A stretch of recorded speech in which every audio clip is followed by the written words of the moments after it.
Welcome to Dr. Jaya's Virtual School, like Level 5 Language Skills, Academic Week 7 Language Skills.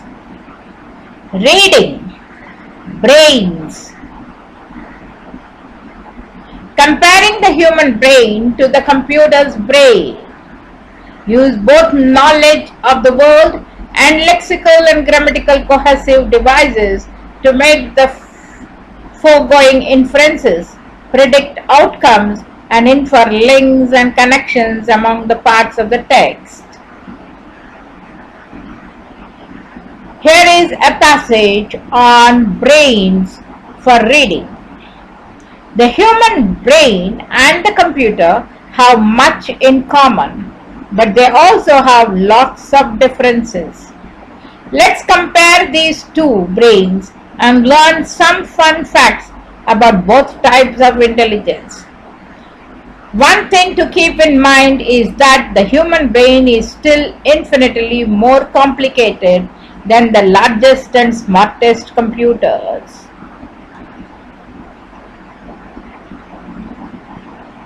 First aspect, transmitting information. Our brains use chemicals and hormones to transmit signals and information. Computers transmit information by using electricity. Even though electrical signals and impulses can travel fast in our bodies, they travel faster over the electrical connections and wiring in a computer.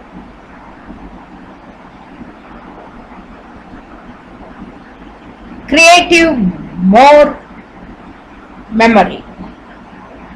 How does they create more memory? Our brains learn and create more memories by creating better, stronger and faster connections. Information from one neuron flows to another neuron across a synapse. Computers can develop more memory through additional computer chips. A computer can do many very complicated assignments at one time. In other words, the computer is better at multitasking than human brains. If you want to test this, see how fast you can count backwards from 100 to 0 by 5 and reciting the ABC at the same time. So here the advantage is computers, because of multitasking capability involving memory. Our brains can learn new ideas and concepts more quickly than a computer.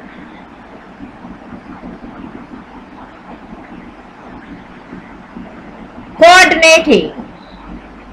Human brains have been about the same size and same weight for the last 1,000 centuries. It presently weighs about 3 pounds. That is how evaluation and design takes place. Now this evolution and design, computers have existed for about 50 years but have been made smaller and faster at an astonishing rate. So here the advantage is about computers. Power supply. Our brains need oxygen and sugar in order to work. Computers need to have only an electrical supply. So here advantage is human brain.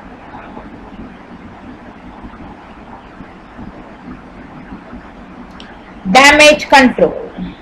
Our brains can sometimes create new pathways if a part of it becomes damaged, but scientists still are not able to really help with brain damage. There is progress being made, but the connections in our human brains are much more complicated than those of a computer. If a computer is damaged, we just replace it or buy some new parts and exchange them. So here the advantage is for computers. Then updating information. Human brains do not turn off even when we are sleeping.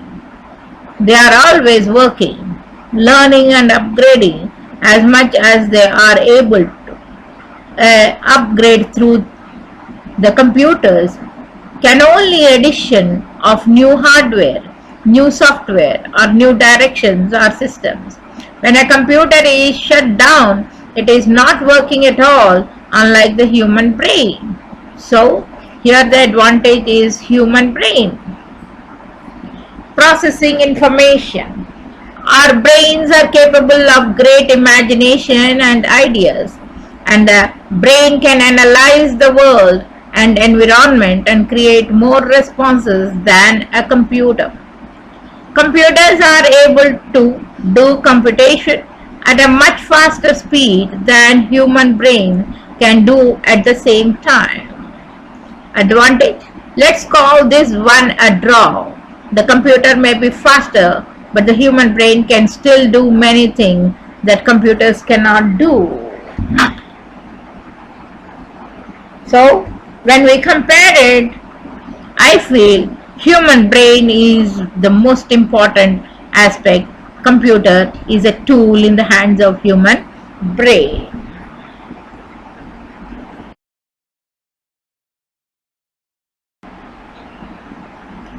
Creative writing. An imaginary pet. How to own an imaginary pet.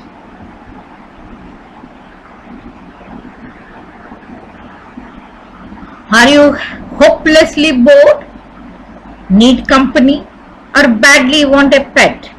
Well, what better to do than make and own an imaginary pet?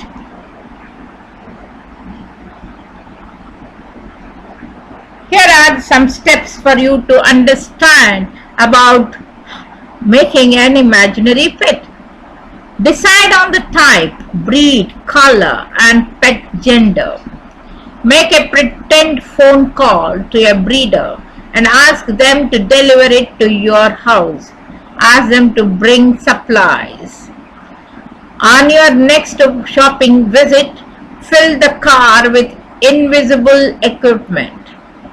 When the pet arrives, show them around your home and then let them sleep for the rest of the day. Name your animal instead of calling them pet or animal all the time. The next morning, feed them and start training them, like leave walk, climb, etc. Remember to take care of them every day and take them out on holidays and to different places. Once you master the art of one pet, you can get more. Tips. Remember to buy more food when they need it. If you don't want to be teased, tell no one but your parents and do outside activities early in the morning or late at night. It is best to start with a boring pet like a snake and then progress on to dogs and cats. Things you will need. An imagination. If you wish, give the pet a little sleeping place or house. You can draw a picture if you want of the pet. Here are few warnings for you. Don't leave your pet alone too long. It will get mad at you. Take care of your pet well so no vet visits are necessary. It will create awkwardness. Make sure the pet has a good personality or else it would cause you and others danger. Don't choose a long-haired pet as it gets very annoying. So, dear friends, imagine that you have a pet and make a pet, an imaginary pet.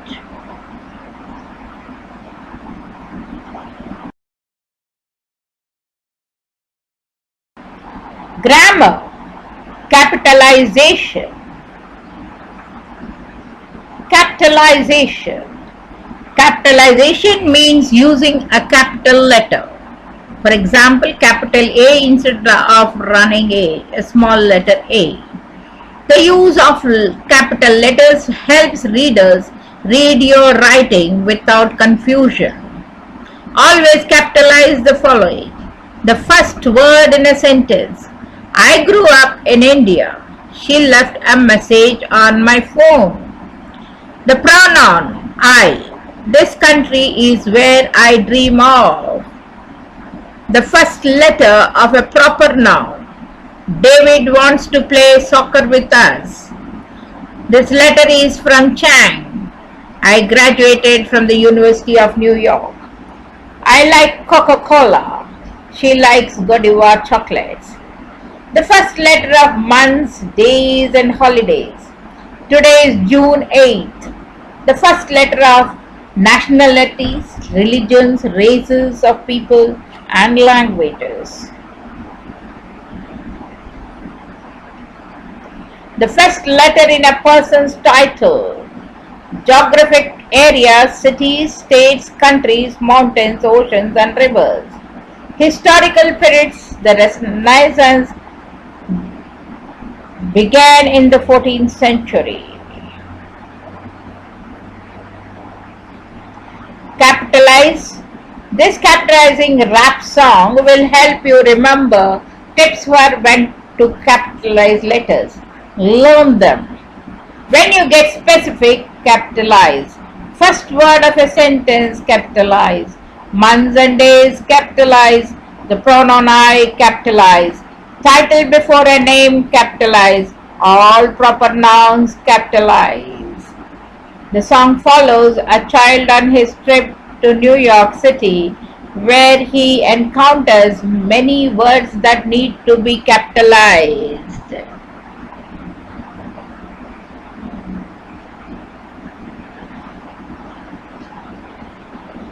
So, I repeat the capitalization rules like capitalize the first word of a quoted sentence. Capitalize a proper noun like Golden Gate Bridge. Capitalize a person's title when it precedes the name. And capitalize a person's title when it follows the name on the address or signature line.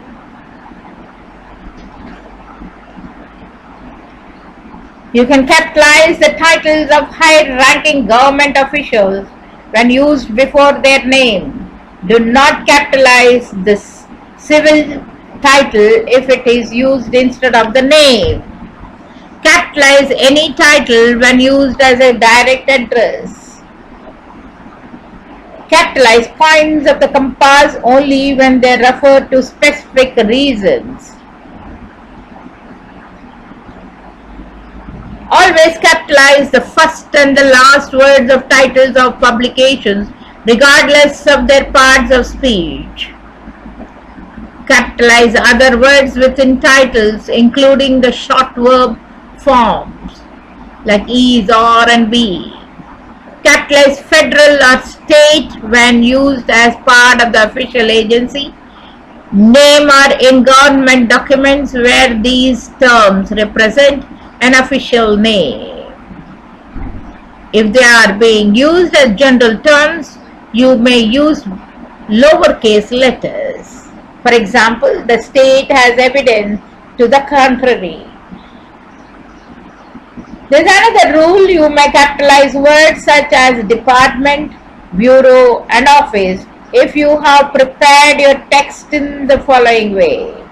The Bureau of Land Management, so understand, has some jurisdiction over Indian lands.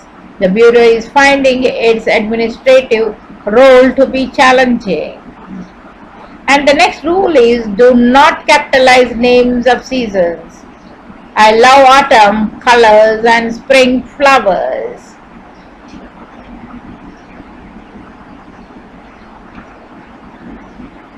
Also capitalize the first word of a salutation and the first word of a complimentary clause. Capitalize words derived from proper nouns. Capitalize the names of specific course titles. After a sentence ending with a colon, do not capitalize the first word if it begins a list. Do not capitalize when only one sentence follows a sentence ending with a colon. And dear friend, capitalize when two or more sentences follow a sentence ending with a colon. So further to remind you, let us say always use a capital letter for the first word of the sentence. Thank you for the letter. The first word in a quotation. Today is beautiful, she said. The greeting and closing in a letter. Dear John, sincerely, Sherry. The names of days, months and holidays like Thursday and November. People's first and last names, their initials and their titles. Mrs. Smith life. The word that names yourself. I'm my friend and I love horses. I. The names of streets, cities and states like Palm Avenue. The names of specific buildings and monuments like Statue of Liberty. The titles of stories, movies, TV shows, video games, etc. like Star Wars. So, capitalize all these things. Thank you.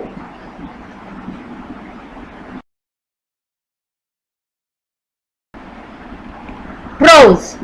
How I can stop wasting things in the house.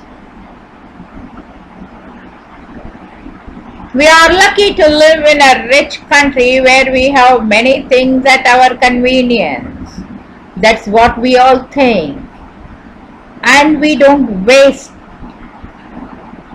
any of our time to think that we are not. But however, we tend to be wasteful. We should not be wasteful. Electricity is one thing we waste most. Lights, fans, radios and other appliances are kept on even when no one is using them.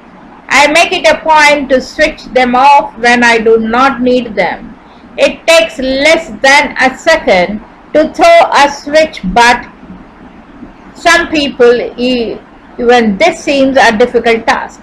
Anyhow, not wasting electricity reduces the bill appreciably. Thus, we do not have to pay for the electricity we do not use. Our country is not a rich country. We should understand we have power cuts.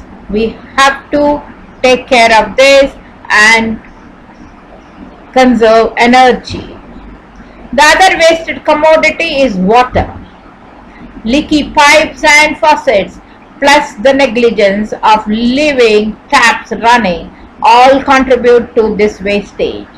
Fresh water is precious, so it is not to be wasted. It is only a simple matter of shutting off a tap after use. I make sure I do this. We have to understand that water is very scarce in our country. Though we have so many rivers, still we have to be very careful with water. Another big wastage is food. My mother used to cook so much food that much of it was simply thrown away. She knows better now. I pointed out to her about how we wasted food. She realized it and now cooks only what we can eat.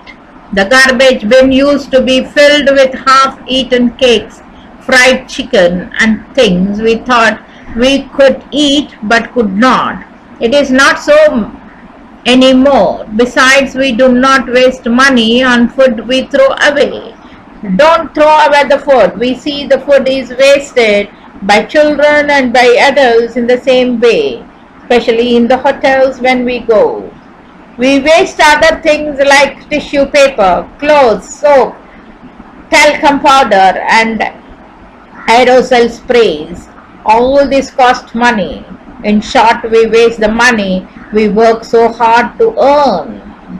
It is definitely better not to be wasteful.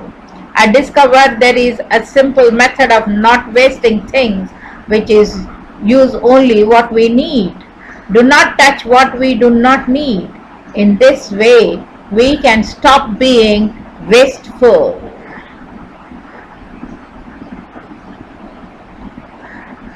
Here are the meanings of the words. Faucet is a device that controls the flow of liquid. Talcum is a powder, usually having a pleasant smell, put on the skin to make it feel smooth or to help it stay dry. Aerosol is a metal container in which liquids are kept under pressure and forced out in a spray.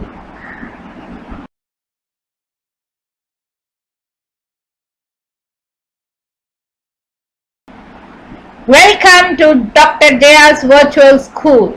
Lloyd, level 5, language skills. Academic week 8, language skills. Reading.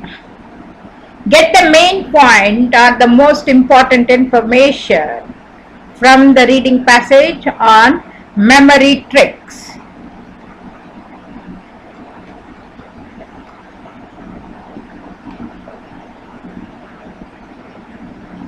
Mnemonics is a big word, but all it is a memory trick or a way to help you remember things.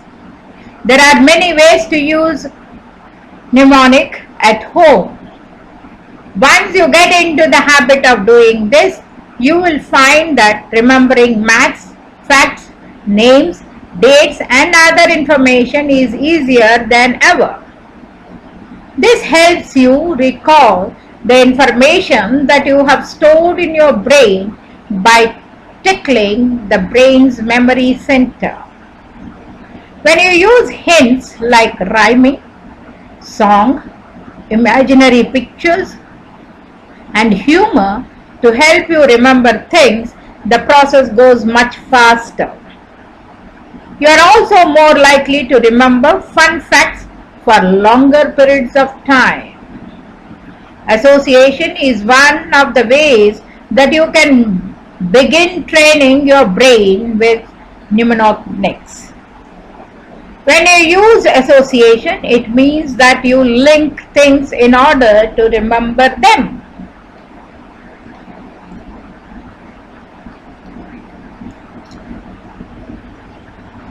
For example, you can create association in many different ways.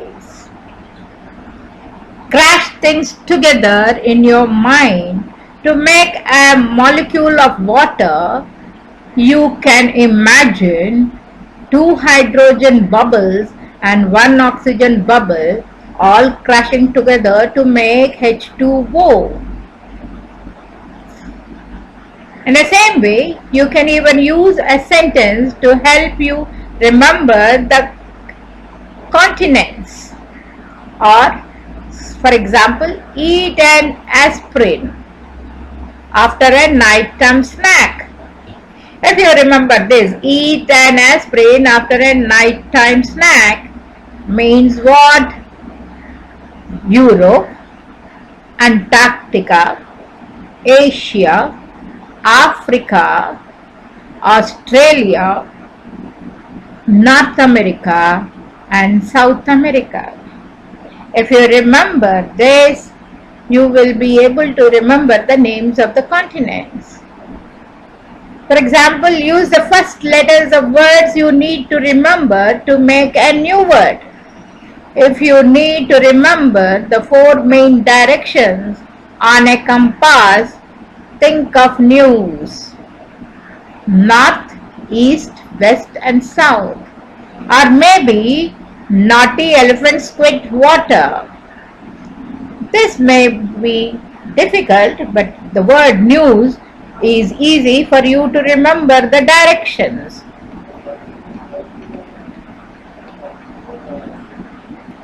For example, the sentence, "Do men ever visit Britain?" will help you learn the British royal order that falls below kings and queens. DMEVB means Duke, Marquis, Earl, Viscount and Baron. So all of them come under "Do men never visit Britain?" That is DMEVB. Or Rotate your pictures or facts in your mind. Let them move around each other or have them dance together to help you remember some facts. Like capitals of countries and the countries can dance in your head while holding hands, and this may be just the trick you need to remember Athens, Greece, or Ankara, Turkey. Link your facts by using one color, smell, or shape, or even one word like pen. For example, protons, electrons, and neutrons make an atom. So if you remember a pen, you remember all the atoms, that is, all the protons, electrons, and neutrons, that makes an atom. How atom is made? You can say by pen.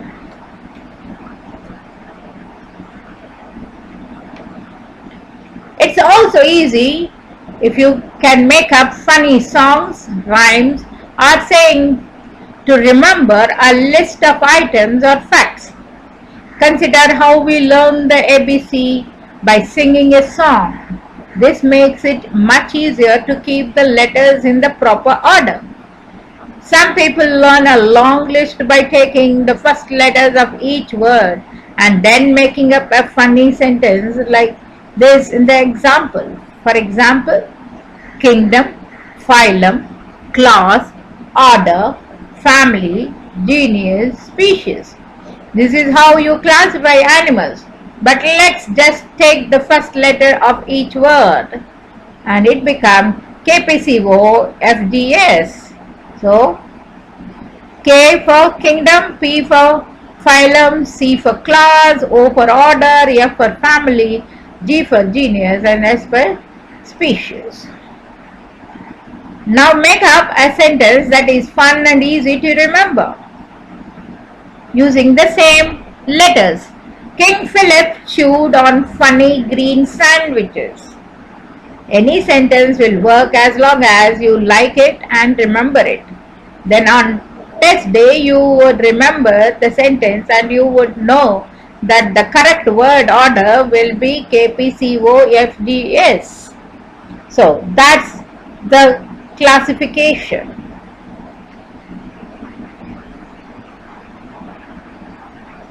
Now, to remember the correct order of mathematics functions, you might remember Miss Dinah ate sugar.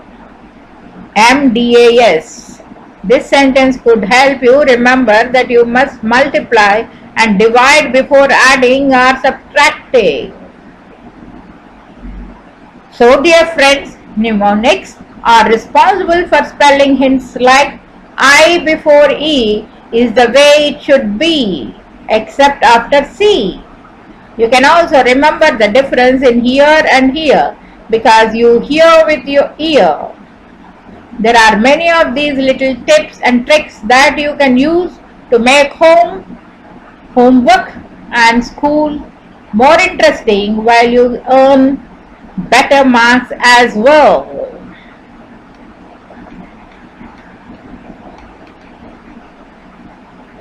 So, what you can do in spelling mnemonics, help by letting you change words into other words so that you can remember the correct spelling. For example, tomorrow can be Tom or row. Tom or row means tomorrow. Sergeant, Sarge, ant. So, sergeant. Our brains are very clever, but sometimes they just need a little hint or remember in order to give you the rest of the information. So have your own tricks too and follow these memory tricks.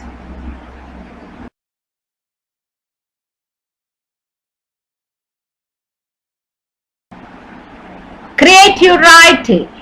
Stranded on an island. If you are stranded on an island, how to survive on a deserted island? Let us see. So what do you do if you are stranded on a deserted island? Order for pizza? Perhaps. An unlikely possibility in the real world, as you wouldn't have noticed if you are a fan of the television series Lost. Then you know, anticipating a situation as unlikely as being deserted on an island can be considered as wildly neurotic, but you just never know. So let's say you do get stranded on a deserted island. Then what next? Make a boat with imaginary bamboo shoots and pray the mermaids appear to take you to safety? Hardly. But seriously, being stranded on an island is an unenviable position to be in, if not completely disheartening to say the least. Yet, there have been many people who have been in such a situation and have been rescued. So, what do you do in the meanwhile to survive until your ship comes in? Understand, here are few tips that might be useful if you ever find yourself in such a situation. First thing, we should find out a shelter. This is the first thing that you should look for as soon as when you have land on shore. If you have arrived on the island by way of a raft, by boat or a plane, these can give you protection from the elements and wildlife that surround you. Many islands have trees, rocks, vines, bamboo, thick grasses and other natural supplies that you can use in building a suitable and strong shelter. Consider the following method to construct a suitable shelter when stranded on a deserted island. Find branches that resemble the letter Y.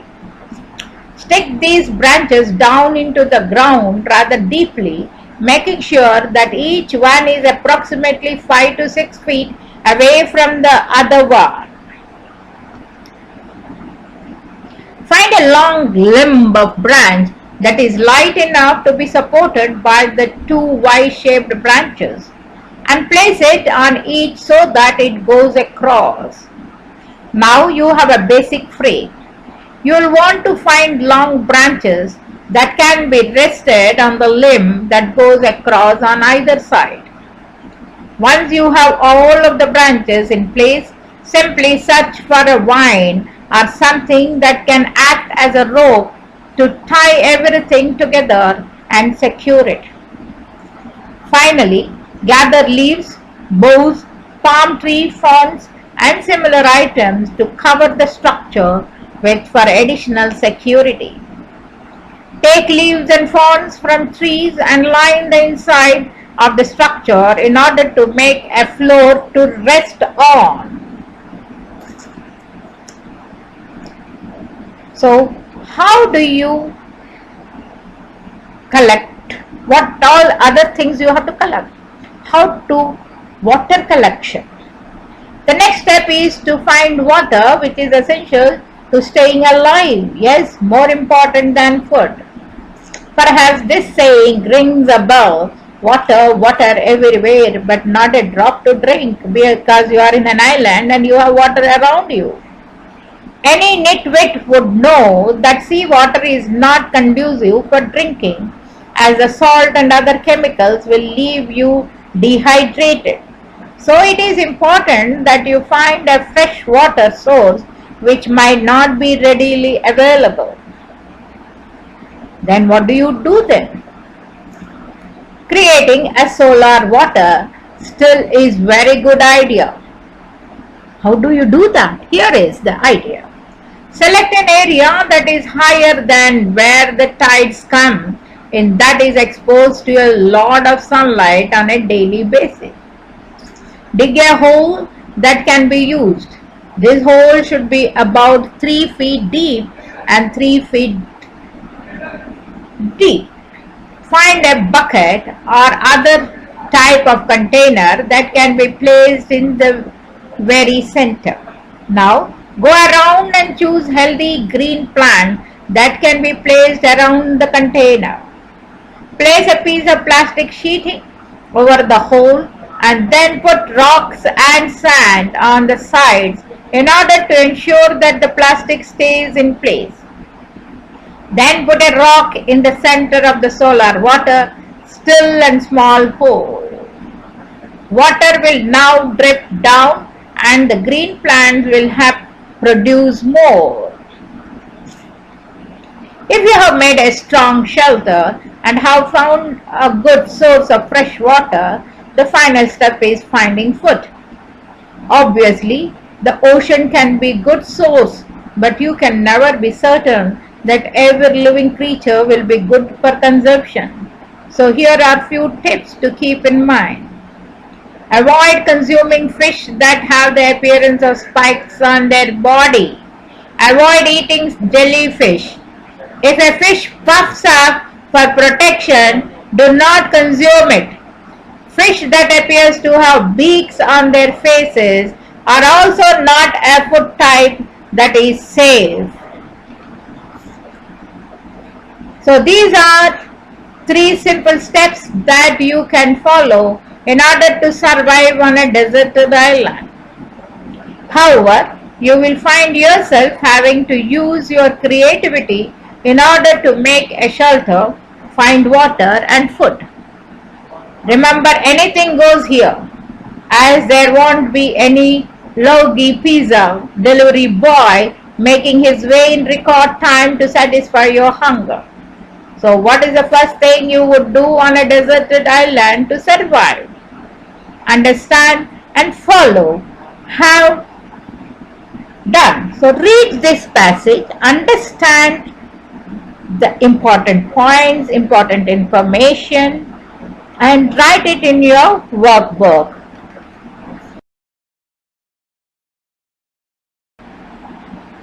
Grammar. Contraction. Contraction means if you have to write cannot, you can write can't. So a contraction is a word or phrase that has been shortened by dropping one or more letters. In writing, an apostrophe takes the place of the missing letters. We rely on contraction all the time in normal conversations.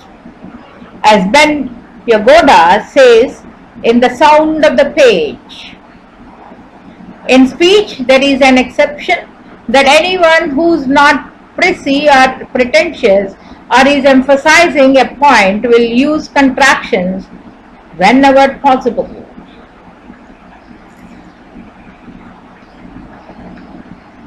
Here are few types of contractions which you can find.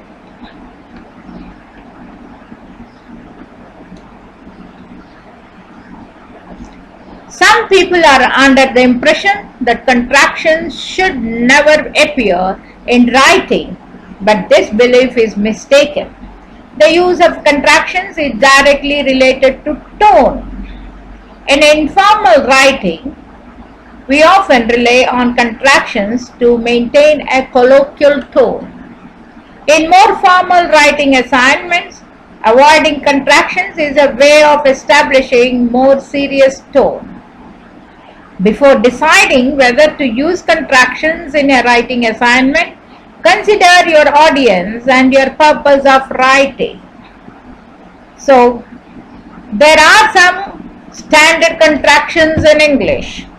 What are they? Here you go.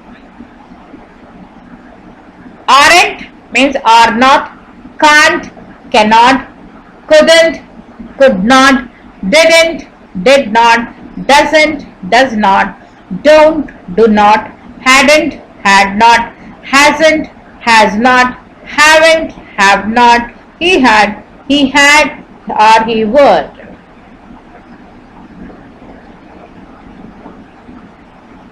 He'll, he will, he shall. He is, he had. I had, I would. I will, I shall. I am, I am. I have, Isn't it? Is not. Let's, let us, might not, might not.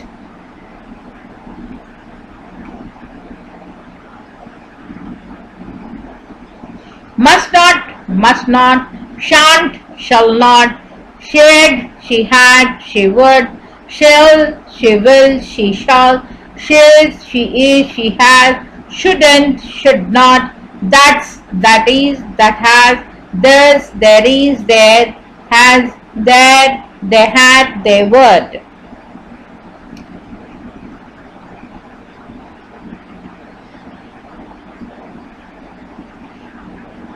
They'll, they will, they shall, they are, they have, were, we had, we were, we are, we have, weren't, were not, what will, what shall.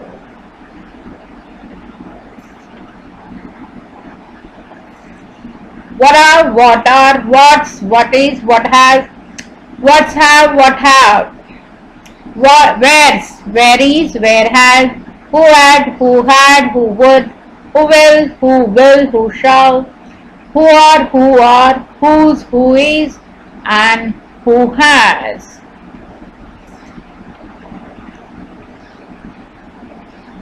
Who have, won't, will not, wouldn't, would not, you had, you would, you will, you shall, you are, you have, you have. So these are some of the contractions. Use them properly.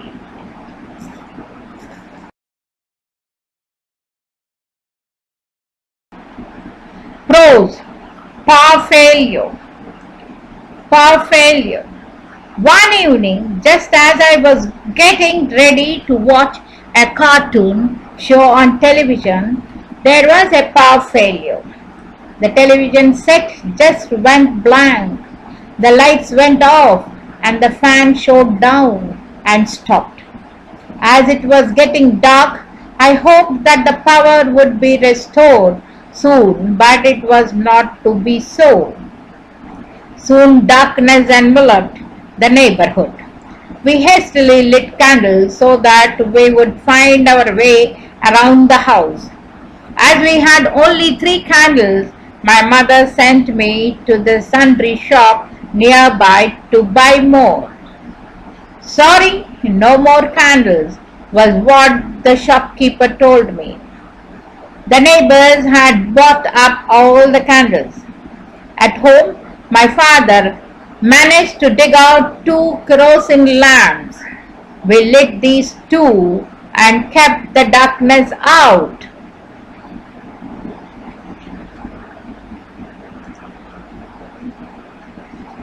Without the fan running, it was oppressively warm.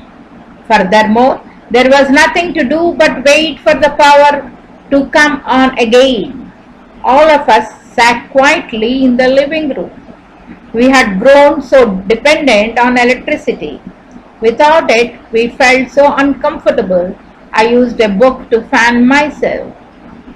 Finally, it was time for bed, and still there was no power. Nevertheless, I groped my way to my room, changed and lay quietly in the darkness. It felt so strange without the familiar lights around me. Anyhow, I fell asleep after a while. The power came back on only at dawn. By then, we did not need it anymore.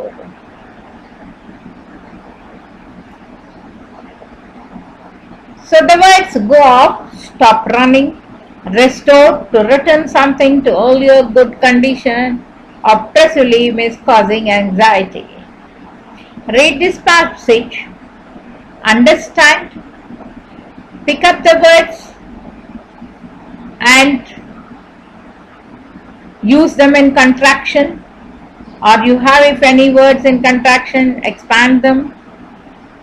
Then understand in this situation what you will do, and try to remember some of the words too.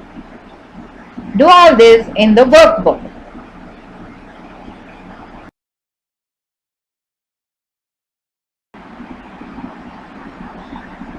Welcome to Dr. Jaya's virtual school, like Level 5 Language Skills, Academic Week 9 Language Skills.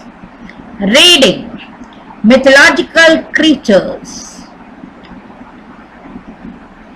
Recognize basic syntactic patterns and understand about mythological creatures for children.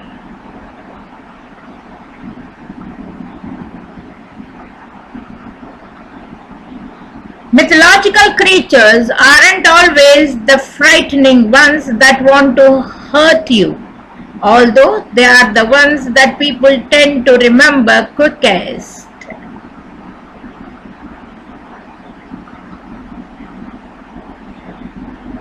Here are few of the characters for you. Vampire. Vampires are said to be pale creatures of the night who survive by feeding on the blood of the living. Once turned into a vampire, you will live forever. There are ways to ward off these revenants, such as garlic, holy water, crucifix. It is said that a vampire cannot walk into your home unless you invite him in. The best ways to cause vampires harm is to stake them through the heart.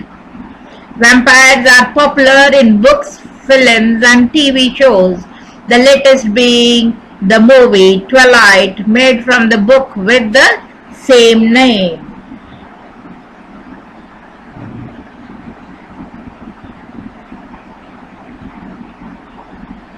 Werewolves and lycanthropes are mythological humans with the ability to shift into wolves or wolf-like creatures, either purposely by being bitten by another werewolf or by being placed under a curse.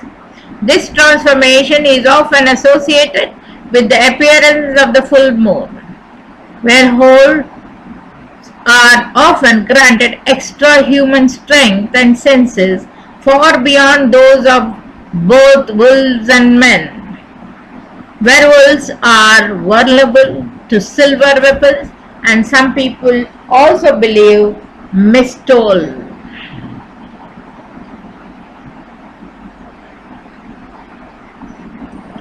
Elf. The elves were originally thought to be a race of minor gods of nature and fertility. Elves are often pictured as youthful seeming men and women of great beauty living in forests and other natural places, underground or in wells and springs. They are also thought to be long-lived or immortal. There are really tall elves like Legolas in The Lord of the Rings, or really small elves like Rumpelstiltskins.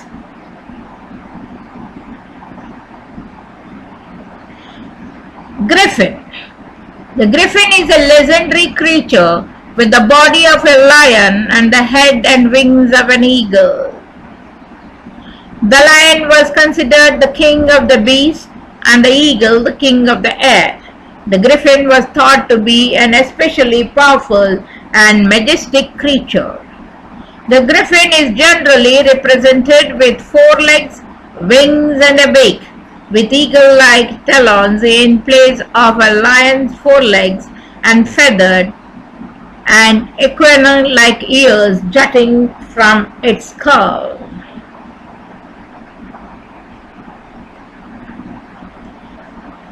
Leprechaun. A leprechaun is a type of male fairy said to live in Ireland. They usually take the form of old men who enjoy partaking in mischief. Their trade is that a cobbler or a shoemaker. They are said to be very rich, having many treasure crocks buried during wartime. According to legend, if anyone keeps an eye fixed upon one, he cannot escape, but the moment the eye is withdrawn, he vanishes. Another popular belief is that you may find a leprechaun and his pot of gold at the end of a rainbow.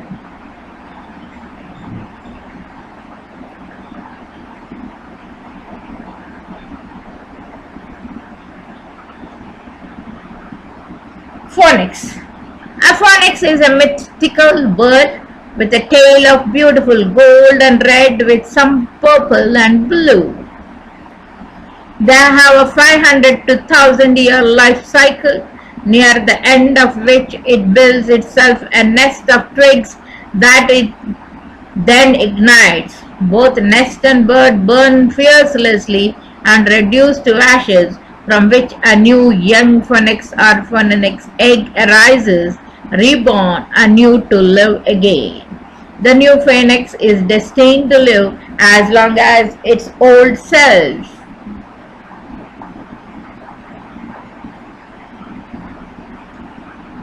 Dragon and Draco, usually represented as a huge winged fire-breathing reptile.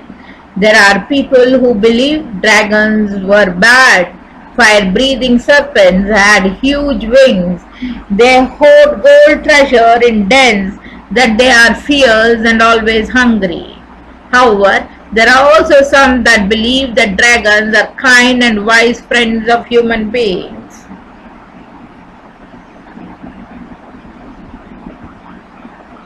So dear friends, here these are the mythological characters. Read them, understand them, and use them in your reading passage comprehension and also in the prose essay.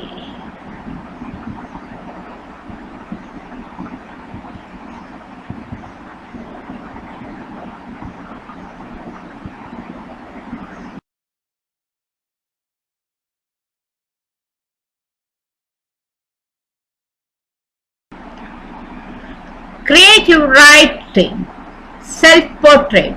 How to write a self-portrait? A self-portrait essay should be a dreaded assignment.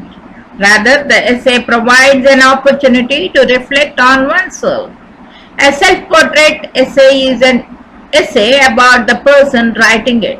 It can be a portrait of one's life or a snapshot of one experience that shaped an individual. While the essay itself is open-ended, there are some ways to give it some structure. According to the online research consortium, a writer can look at major events in his life when writing the self-portrait essay. He can write about what he thinks of himself and what his principles and beliefs are.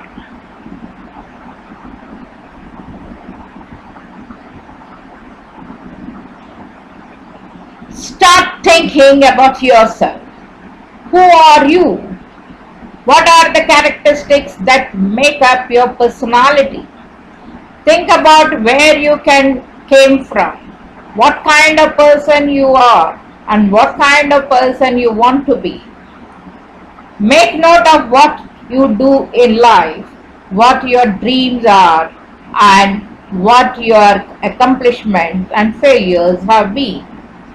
Take note of how they make you feel and how they all fit into the larger picture of your life. Look at things honestly. So use thinking hats, all the 6 thinking hats when you are thinking. Take note of a few things you have especially like to write about. This could be one experience or a series of experiences. Decide if you would like to write about your life as a whole or focus on one significant event.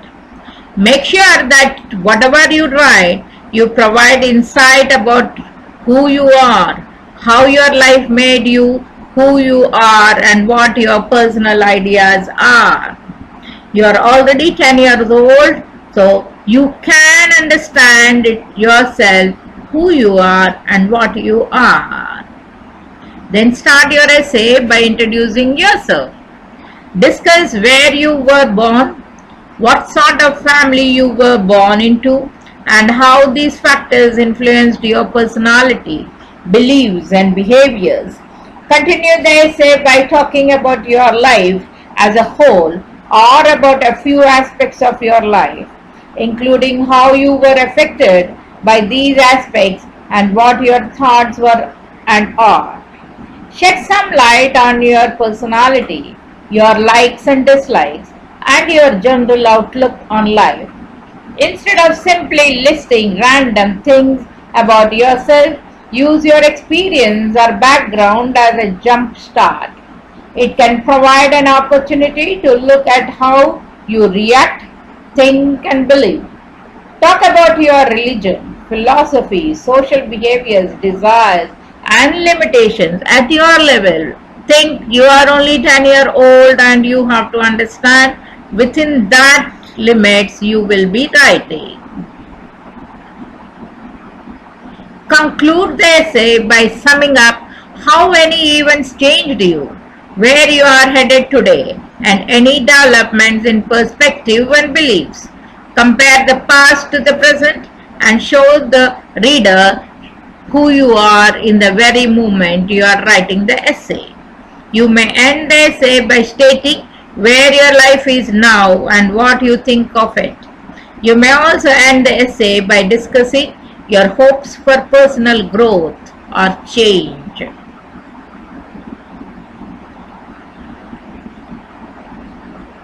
Then sit and edit the essay for grammar and spelling. Set the essay aside for a few days and come back to it to see if it's honest and accurate. So, dear little friends, understand and write a self-portrait in your workbook.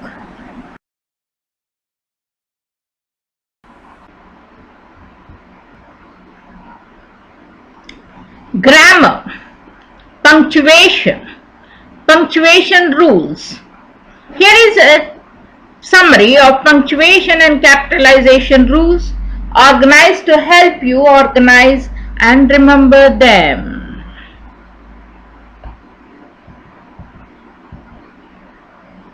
Five and mark rules. A statement is followed by a period. A question is followed by a question mark. An exclamation is followed by an exclamation mark. An imperative sentence is followed by either a period or an exclamation point. An abbreviation is followed by a period. 4 rules for irregular abbreviations. A two-letter state abbreviation used only before a zip code has no periods and has both letters of the abbreviation in uppercase. Abbreviations for government agencies and some other widely used abbreviations again use all capital letters and no periods. Abbreviations for metric units of measure customarily use no periods but are lowercase cc, ml, km. When an abbreviation with a period ends a sentence, the second period is not necessary, but a question mark or exclamation point would follow the period required by the abbreviation. This is Sam Jr., but is this Sam Jr.?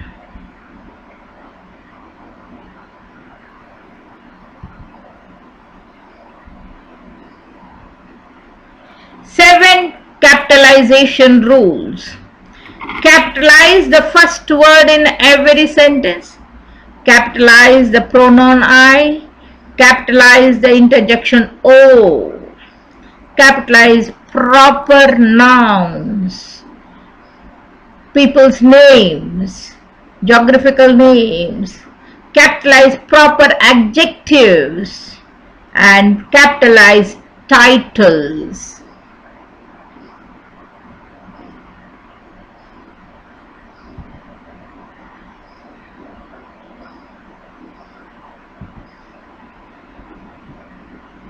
3-colon rules. Use a colon before a list of items, especially after expressions like as follows or the following. A colon says note what follows. A colon suggests equality. Use colons before a statement that expands or clarifies a preceding statement. Use a colon in conventional situations between hours and minutes in time after the salutation of a business letter. 3 rules for italics and underlinings. Use underlining or italics for titles of books, periodicals, works of art, films, record albums, television series, trains, ships, aircraft, spacecraft, and so on. The major works can be titles of the major works, can be underlined, or italics can be used. Use underlying italics to indicate words referred to as words, letters referred to as letters, numerals referred to as numerals. Italize foreign words.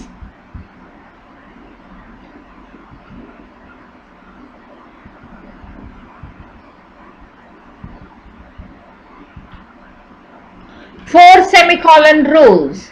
Use a semicolon between independent clauses in a sentence if they are not joined by and but or not, for or yet. Use a semicolon between independent clauses joined by such words as for example, for instance, that is, besides, accordingly, moreover, nevertheless, furthermore, otherwise, therefore, however, consequently, instead, and hence.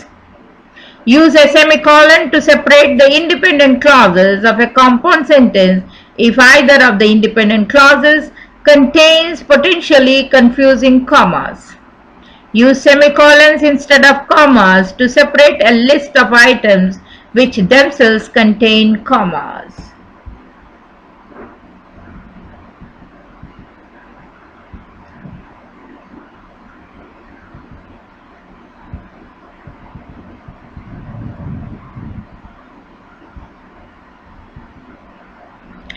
For apostrophe rules possessives. To form the possessive case of a singular noun, add an apostrophe and an s. Do not use apostrophes to form the possessives of the personal pronouns. To form the possessive case of a plural noun ending in s, add only the apostrophe. Contractions. Use an apostrophe to show where letters have been omitted in a contraction. Use an apostrophe and s to form the plural of letters, numbers, and signs, and for words referred to as words. Take care of such letters, numbers, signs, or words as words would be in italics.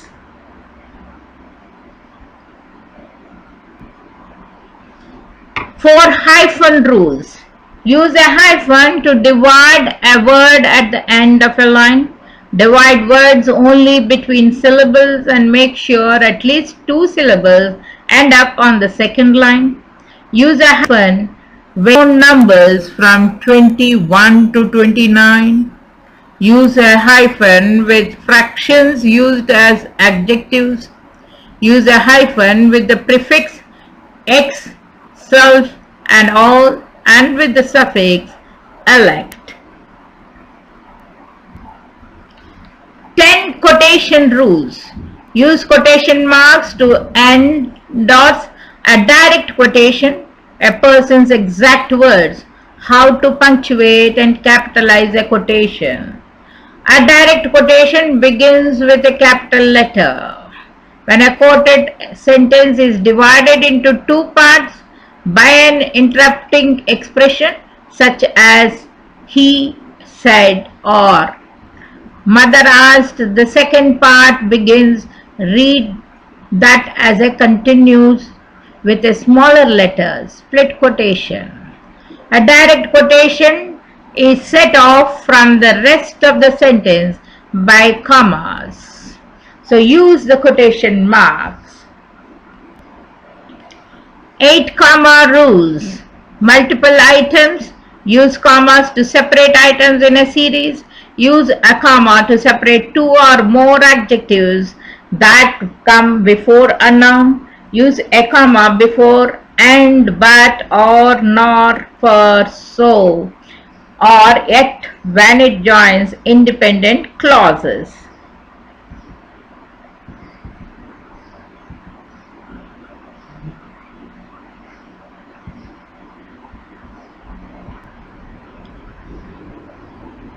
Parenthetical and interrupted words. Use commas to set off an expression that interrupts a sentence. Use a comma after an introductory phrase or clause. Conventional situations. Use commas in certain conventional situations. Do not use unnecessary commas.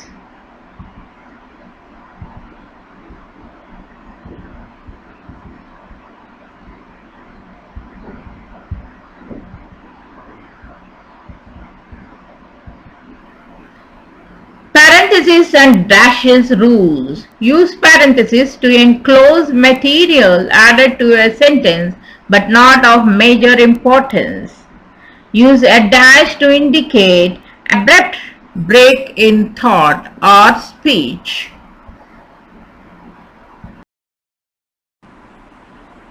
Prose. The haunted house. Everyone says that the old house at the end of the road is haunted. It used to be the residence of a rich family, but now none of them would stay there. So the house is vacant and uncared for. The compound is filled with overgrown weed and grass. My friend Jack and I decided to find out once and for all if what people said was true. So one evening we bravely entered the house and prepared to spend the night there. We brought along a powerful torchlight, 2 sleeping bags, some food and drinks, and a portable stereo set. The early part of the night was no trouble at all. We sat on our sleeping bags and listened to our favorite music. 12 midnight came. We felt a bit sleepy. So we switched off the stereo set and crawled into our sleeping bags. However, sleep was impossible. There seemed to be a heavy atmosphere hanging around us. The darkness was oppressive, and there was a strange, soft, whining noise coming from upstairs. 12 midnight came. We felt a bit sleepy. So we switched off the stereo set and crawled into our sleeping bags. However, sleep was impossible. There seemed to be a heavy atmosphere hanging around us. The darkness was oppressive, and there was a strange, soft, whining noise coming from upstairs. We dared not to go up to investigate the noise, so we lay quietly in our sleeping bags and hoped that the noise would go away. But it would not go away. Actually, it got louder and louder. Then it sounded like someone moaning. Jack hurried out of his sleeping bags and switched on the torchlight. We could see nothing except the walls of the empty living room we were in.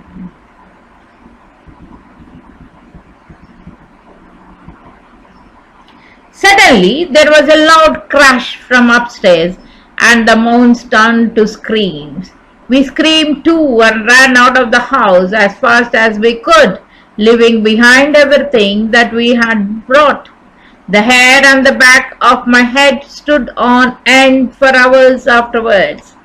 We never dared to go back into the house, not even in the daytime. My uncle had to go and retrieve the things we had left behind there. So is the house haunted? All I can say is that if you want to know, go and find out yourself. Dear friends, don't go alone anywhere to find such risky things.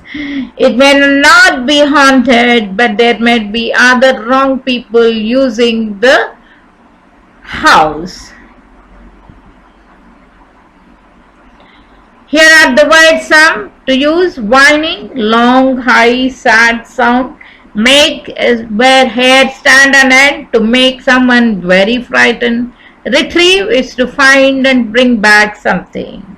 So dear friends, here it is you imagine or write about a haunting house using a mythological characters. As we said, they are all, so we might turn the haunting house into a bounting house.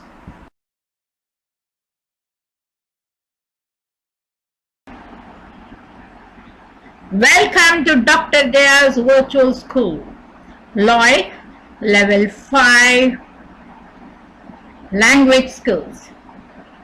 Academic week 10, language skills, reading, nature's body protection. In reading, distinguish the main idea from supporting details.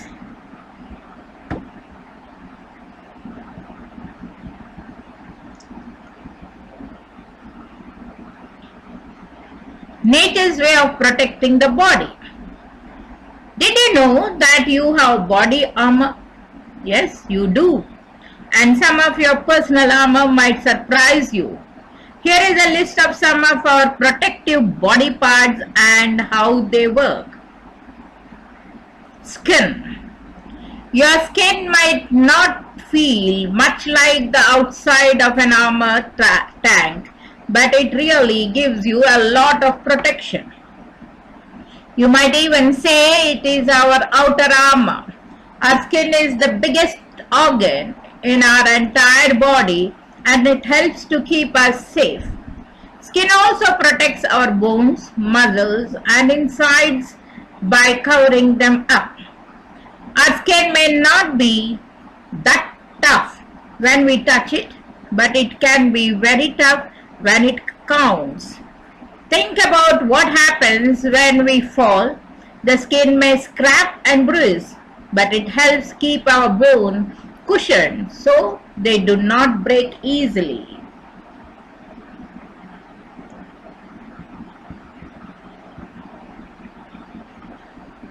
Spine. Your spine or backbone helps protect the many nerves that connect to your brain. Eyelashes and eyelids. These little eyelashes attached to our eyelids are constantly working to blink away dust and debris that would hurt our eyes. Our lashes and eyelids use reflex actions to close when danger is near, and we do not have to give them instructions. Actually, if we had to tell one eyelid to close, we could not do it fast enough to offer any real protection for our eyes. When our eyes and brain detect something that might be dangerous, they use lightning fast reflexes to close. This protection keeps our eyes safe and sound. Dear friends, toenails and fingernails are also protecting us. Like at last we can see how some really tough body armor works. We can feel the toughness of our nails, and it is easy to see how handy these are. Our nails protect the sensitive nail beds on our fingers and toes.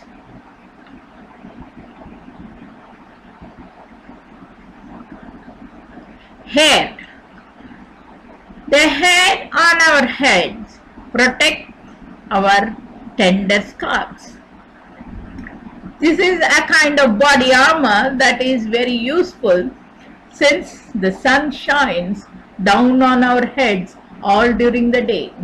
Without this covering of hair, it would be easy for us to get sunburn on top of our heads, and boy, would that hurt? Yes, we lose about 50 individual hairs from our scalp every day.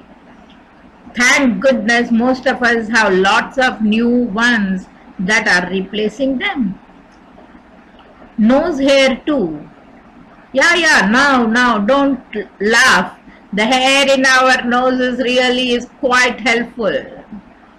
These tiny hairs help filter our dirt particles that we would breathe into our lungs. This body protection makes sure that the air we inhale is cleaned before we use it. Without these nose hairs, we would be coughing a lot more and have many more illnesses. Rib cages. Yep, this is a bony body armor that gives our heart and lungs a great deal of protection. Without our ribs, we would have no defense to protect our lungs, heart, and liver from outside bumps and bruises. Any hard hit in our chest would be very damaging to our insides. Skulls. Our hardest and most well-designed body armor is our skull. Human skulls are very hard and strong. This is the body armor that protects our brain, and it is well prepared to handle a few bumps and bruises along the way. We fall, tumble, and knock our heads on many things like car doors, trees, swings, and other objects. Luckily, our tough skulls are able to stand up to this type of treatment without letting our brain get injured.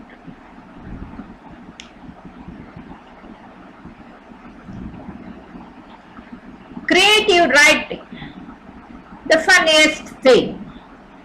Just see how a cat does. What is a cat doing here?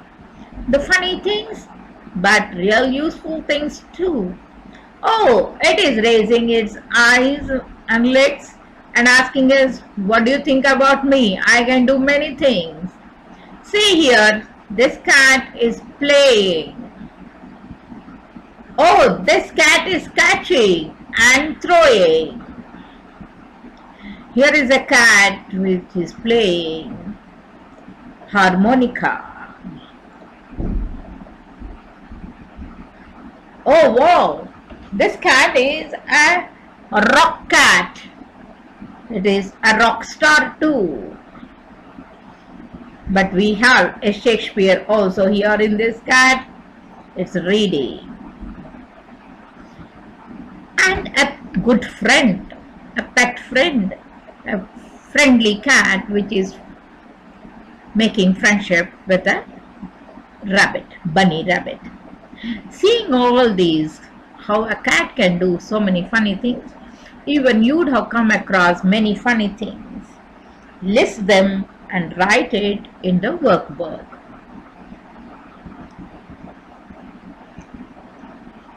Grammar. Basic grammar.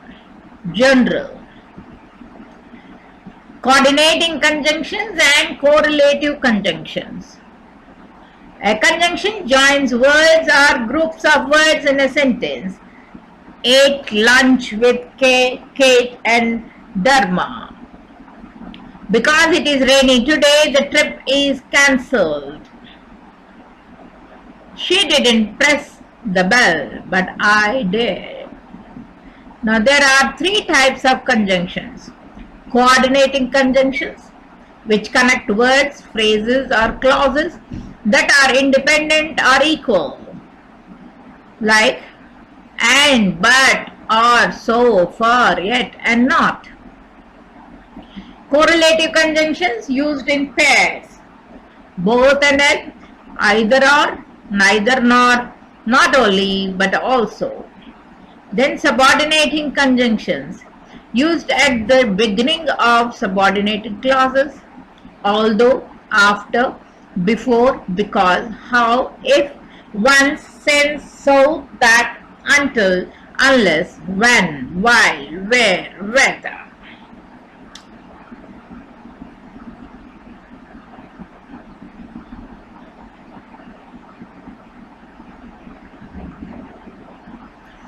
Coordinating conjunctions. And means in addition to.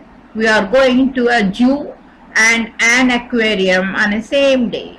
But connects two different things that are not in agreement. I am a night owl, but she is an early bird. Or indicates a choice between two things. Do you want a red one or a blue one? So illustrates a result of the first thing. This song has been very popular, so I downloaded it. For means because. I want to go there again, for it was a wonderful trip. Yet indicates contrast with something. He performed very well, yet he didn't make the final cut.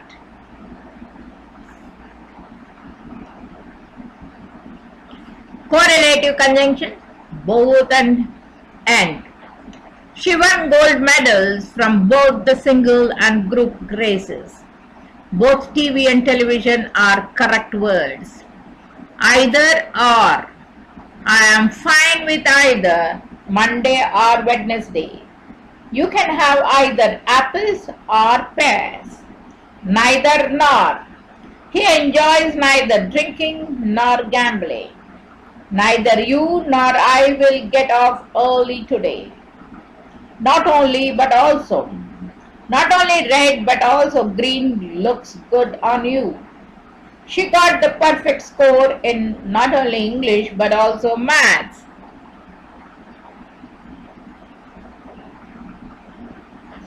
Subordinating conjunctions. Although means in spite of the fact that. Although it was raining, I ran home. She showed although she felt sick. Although my mom told me to come home early, I stayed out late. After indicates subsequently to the time when. Please text me after you arrive at the shopping mall. We were forced to stop watching TV after the electricity went out. I always tell my daughter that she can have dessert after she eats her dinner.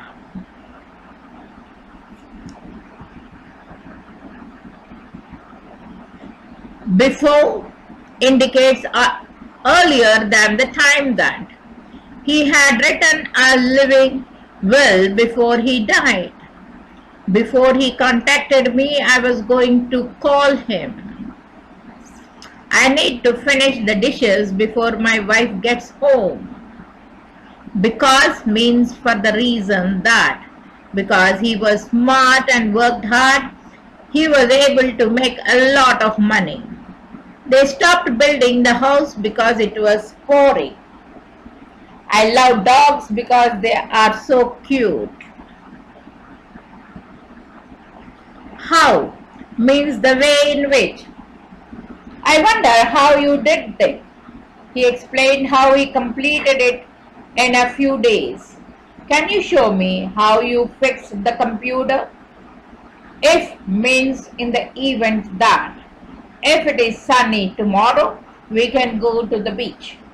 If I receive a promotion, you will be the first to know. You can watch TV if you finish your homework. Once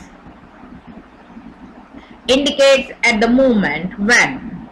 Once you see him, you will recognize him.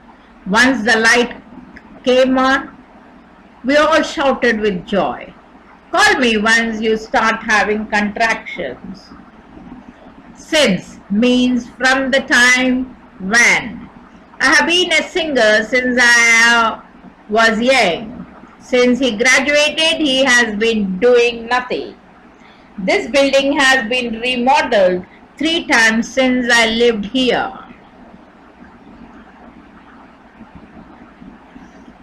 So that means in order to. So that she could keep her position, she didn't complain at all. He finished his work as fast as possible so that he could leave early. He worked harder for a raise so he could buy a nice car. Until means up to the time that. Don't go anywhere until I come back. She did not realize her talent in painting until her teacher mentioned it. They won't allow us to sit until everyone arrives. Unless. Unless means expect on the condition. You will not pass the exam unless you get a score of 80 or higher. I'll not tell you anything unless you tell me what you know first. Unless you ask her, you will never know. When means at that time. When I came in the room, everyone looked at me. I woke up when my baby was crying. I started looking for a gas station when my gas light went on. While means during the time. Someone called you about you were at the meeting. We went while we were working at the university. My dog started barking while I was talking on the phone. Where indicates in the place. This is where I came from. Please tell me where you are going. I need to know where John hid the present. Whether means if it is true or not. We will have a picnic whether it rains or not. It is time to decide whether we should take action. You need to decide whether or not you are hungry. Dear friends, interjections are also important as conjunctions are. An interjection is a word that expresses some kind of emotion. It can be used as filler. Interjections do not have a grammatical function in the sentence and are not related to the other parts of the sentence. If an interjection is omitted, the sentence still makes sense. It can stand alone. Ouch! That hurts. Well, I need a break. Wow! What a beautiful dress. When you are expressing a strong emotion, use an exclamation mark. A comma can be used for a weaker emotion.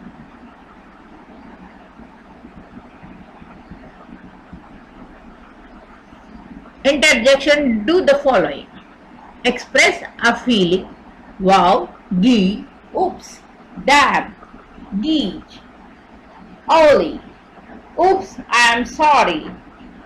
That was my mistake. Geez, do I need to do it again? Oh, I did not know that. Say yes or no. Yes, no, no. Yes, I will do it. No, I am not going to go there. Nope, that's not what I want. Call attention. Yo, hey, oh, will you throw the ball back? Hey, I just wanted to talk to you about the previous incident. Indicate a pause. Well, hum. Well, what I meant was nothing like that. Here is our proposal. You really need to be on a diet.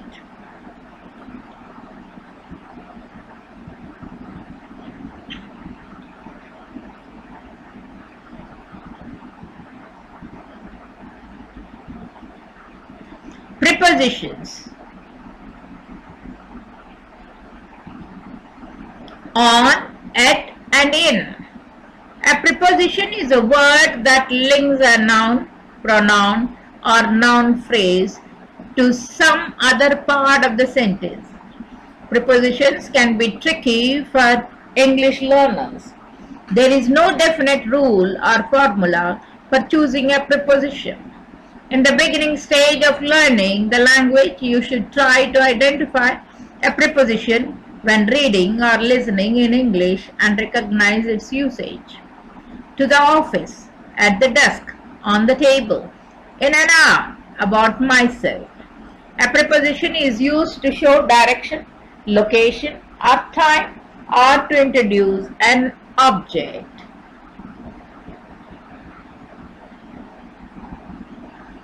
Here are few common prepositions and examples. On used to express a surface of something. I put an egg on the table, kitchen table. The paper is on my desk. Used to specify days and dates. The garbage truck comes on Wednesdays. I was born on the 14th day of June in 1988. On is also used to indicate a device or a machine, such as a phone or computer. He is on the phone right now. She has been on the computer since this morning. My favorite movie will be on TV tonight. Used to indicate a part of the body. The stick hit me on my shoulder. He kissed me on my cheek. I wear a ring on my finger. It is also used to indicate the state of something. Everything in this store is on sale. The building is on fire. At is used to point out specific time. I'll meet you at 12 p.m. The bus will stop here at 5:45 p.m. Used to indicate a place. There is a party at the clubhouse. There were hundreds of people at the park. We saw a baseball game at the stadium. Used to indicate an email address. Please email me at abc@defi.com. Used to indicate an activity. He laughed at my acting. I'm good at drawing a portrait. In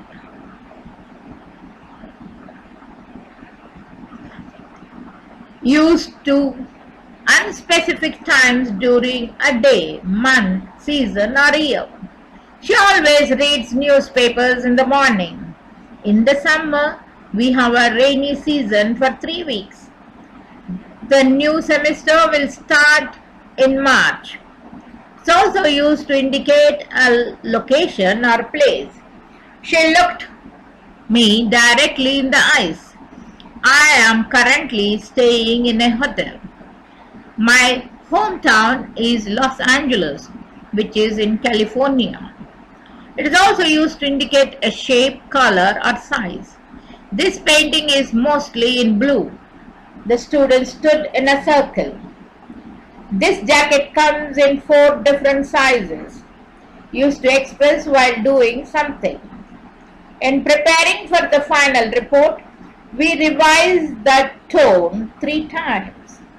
A catchphrase needs to be impressive in marketing a product. It is also used to indicate a belief, opinion, interest or feeling.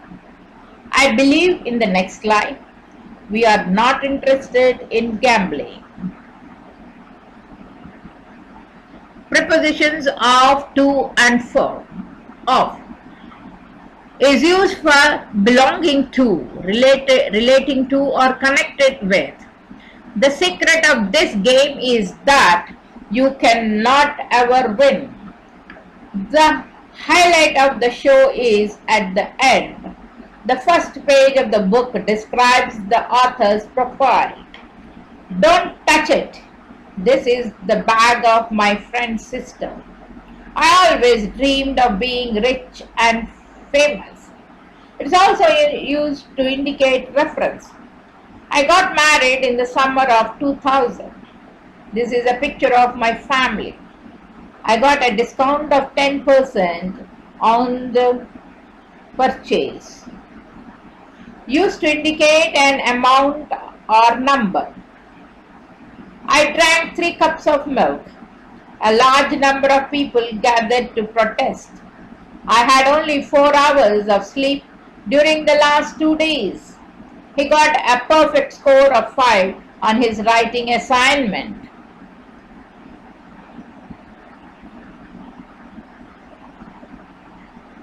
Two, used to indicate the place, person or thing that someone or something moves toward or the direction of something. I am heading to the entrance of the building. The package was mailed to Mr. Kim yesterday. All of us went to the movie theater. Please send it back to me. Used to indicate a limit or an ending point. The snow was piled up to the roof. The stock prices rose up to $100. It is used to indicate relationship. This letter is very important to your admission. My answer to your question is in this envelope. Do not respond to every little thing in your life. Used to indicate a time on a period. I work 9 to 6, Monday to Friday. It is now 10 to 5. In other words, it is 4:50.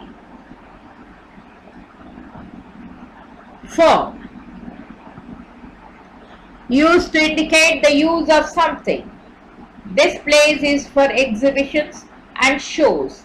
I baked a cake for your birthday. I put a note on the door for privacy. She has been studying hard for the final exam. Used to mean because of I am so happy for you. We feel deeply sorry for your loss. For this reason, I have decided to quit this job. Used to indicate time or duration. He's been famous for many decades. I attended the university for 1 year only. This is all I have for today. Prepositions with, over and by. With used to indicate being together or being involved. I ordered a sandwich with a drink. He was with his friend when he saw me. She has been working with her sister at the nail shop. The manager will be with you shortly. Used to indicate having. I met a guy with green eyes. Were you the one talking with an accent? People with a lot of money are not always happy. Used to indicate using. He cut my hair with his gold scissors. I wrote a letter with the pen you gave me. This is the soup that I made with rice and barley.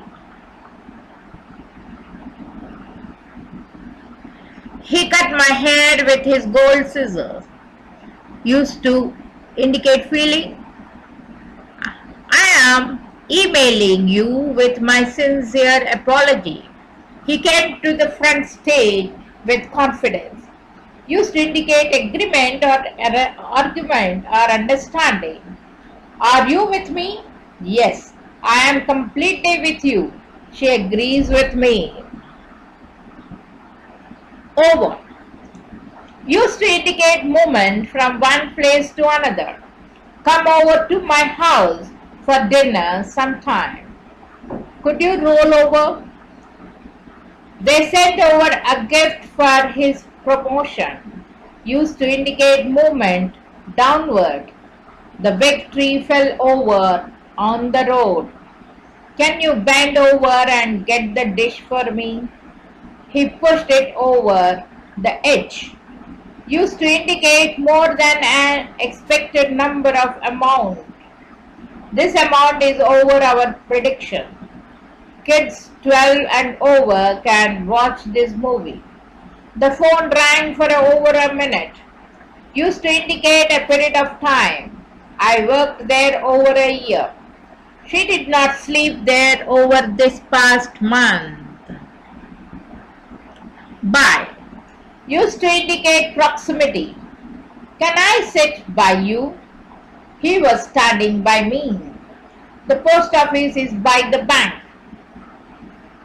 By is also used to indicate the person that does something in a passive voice sentence.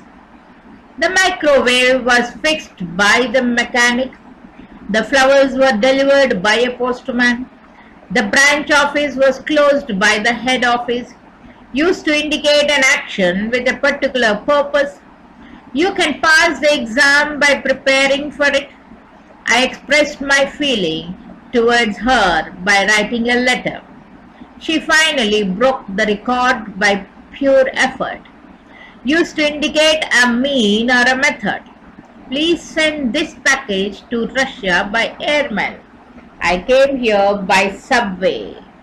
Dear friends, lot has been said in the grammar, how you use your conjunctions, interjections and prepositions.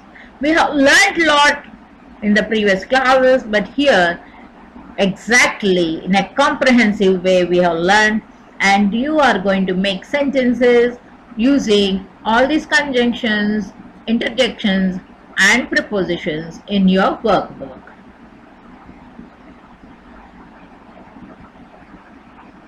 Prose. Freak weather. Early one morning, when it was still dark, I woke up.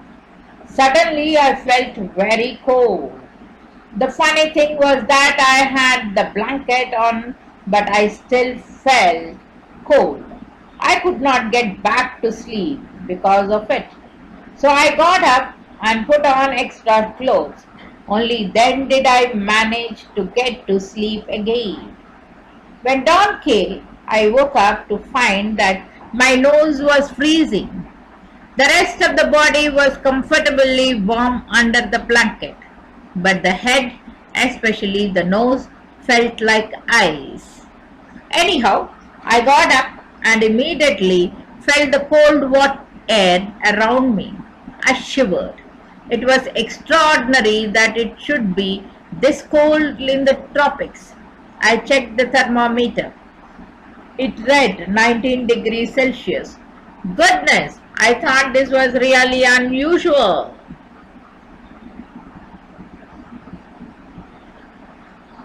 Outside, the sky was obscured by thick mist. Again, this was unusual. On my way to school, my clothes actually got damp as moisture settled on me. It was cold and damp. The sun was well hidden. I could not even see where it was. Most of my schoolmates and the teachers had extra clothes on. The others shivered. As the day progressed, it became more pleasant. Mist still hung all around us. It was strange having lessons in the unusual conditions. Only at about 12 noon did the mist clear and the sun shone through. Even then the atmosphere was pleasantly cool. It was a freak weather, but it was enjoyable while it lasted. It gave me an idea of how it was like in a cold country. How nice it was if we had this type of weather more often. The word meanings like freak is very unusual or unexpected. Shiver, shake slightly because of cold, damp, slightly wet. Dear friends, pick up all the sentences where conjunctions are used, where interjections are used, and where prepositions are used. Almost all the sentences will have prepositions. And write what is the meaning there for these prepositions are used, or conjunctions are used, or interjections are used.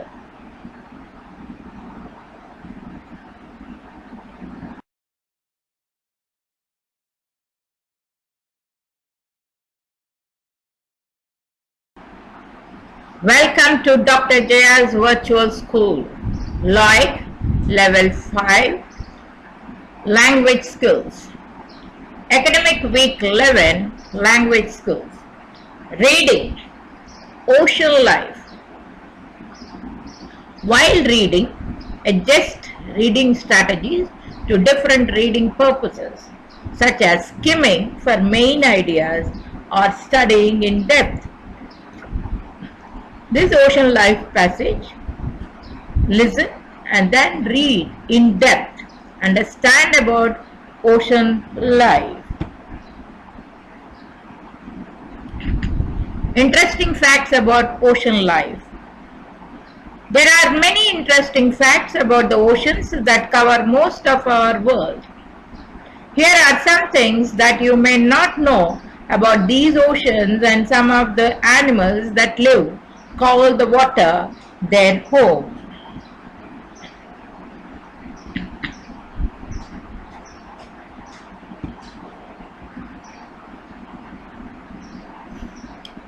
The ocean creature with its own harpoon.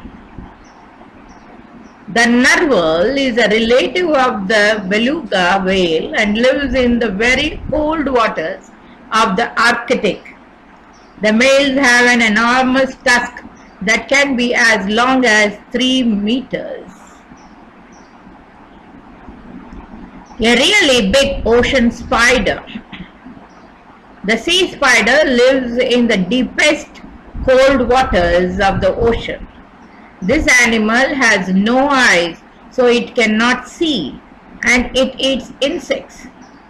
It is as tall as the adult's knees, so even though it might not bite, it is big enough to scare someone a lot.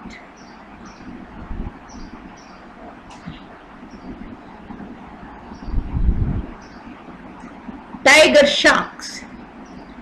These animals are well named because they can be ferocious.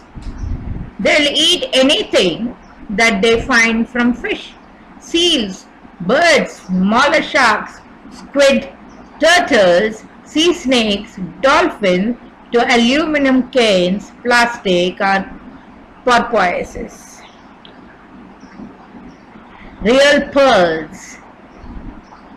Oysters can form a pearl if a bit of sand or another foreign substance gets inside their shell and irritates them. The oysters will form nacre to cover the foreign object. That nacre is the pearly substance that it makes from its shell.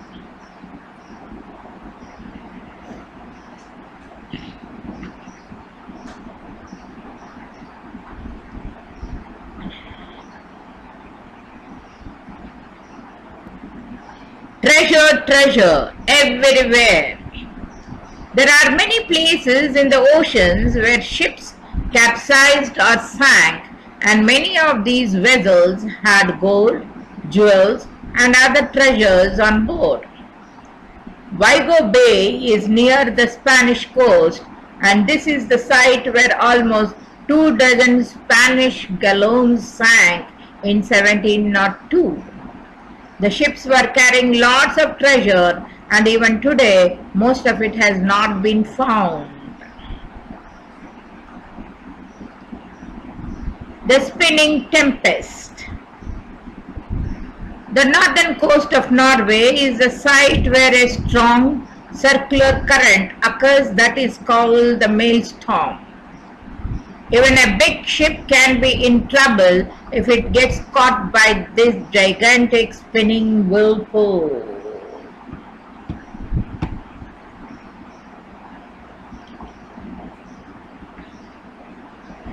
To freeze or not to freeze. Seawater freezes at a lower temperature than drinking water because of the salt it contains. Real seawater birds.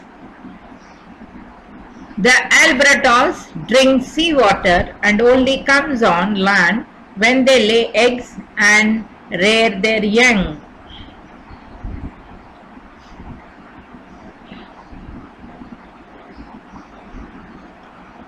Cool facts about coral. Scientists are able to use coral to help repair bones in humans. Researchers have also found that corals create sunscreen naturally, and scientists want to find out how to extract the sunscreen and use it for humans. Deep facts. The deepest part of the ocean is the Mariana Trench, which is 10,900 meters under the surface. In the dark, cold trench, the temperature is just slightly above the freezing point. The pressure is over 1,000 times greater than on the Earth's surface.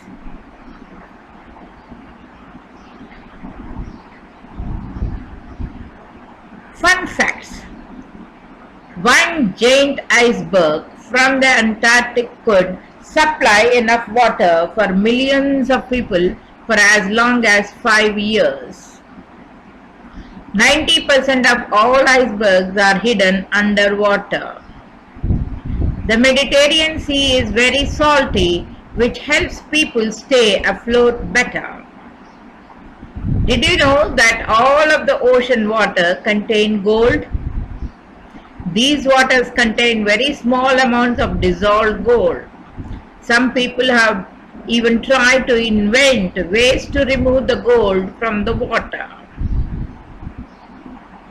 In Hawaii, some other places in the world, you will find warm ocean waters because of volcanic activity.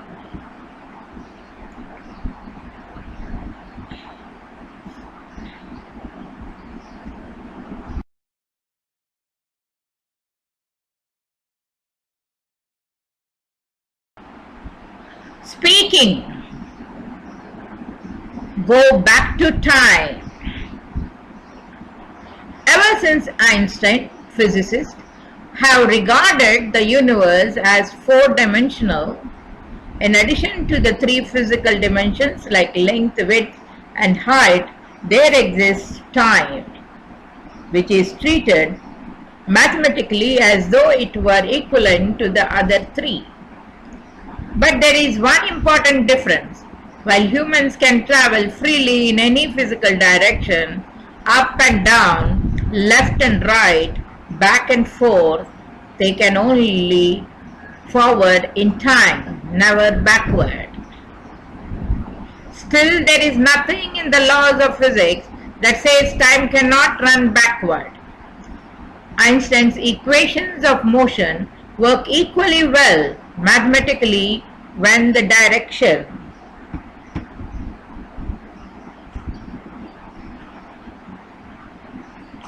need to go back in time. Hear these words.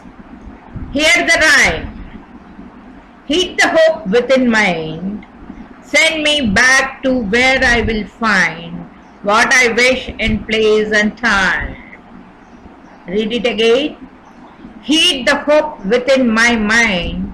Send me back to where I will find what I wish in place and time.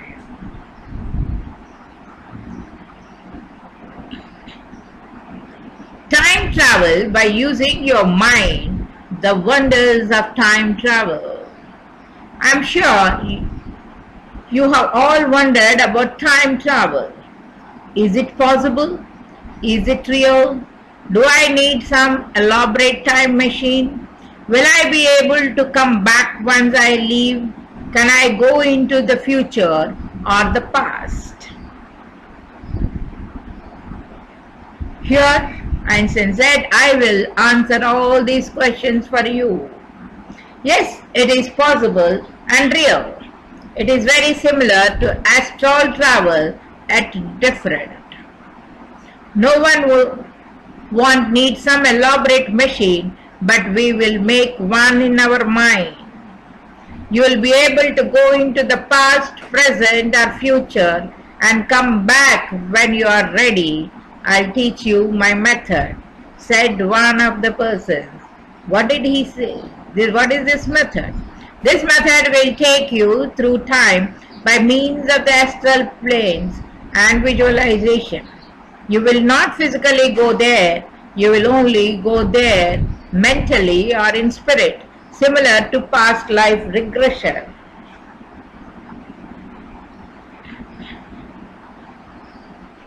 So, here is how we will do it. First, you must have mastered meditation. If you cannot meditate, then you will have no success with this project of time travel. You must go into your meditative state and clear your mind of all outside thoughts.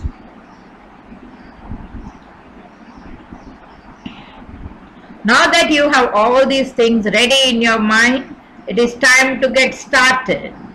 How do you do it? Go into your meditative state. When you are totally relaxed, take a mental walk to your special building and close the door. So dear friends, this method can be used to have good spirits show you things you need to learn. Just go through the same process and ask the spirits to show you on the screen what you want to know. Even we want to bring your attention to an old movie from 1980 that is about time travel. If you have time, see this movie. So speak to your friends about time travel, and if you really want, sit down and meditate and understand how you can keep your mind stable.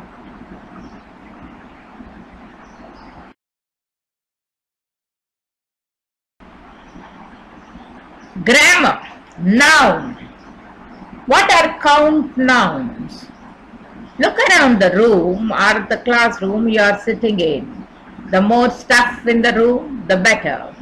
Name some things that somebody must have carried into the room, like desks, chairs, flag, clock, computers, keyboards, projector, books, bookcases, pens, notebooks, backpacks, lights.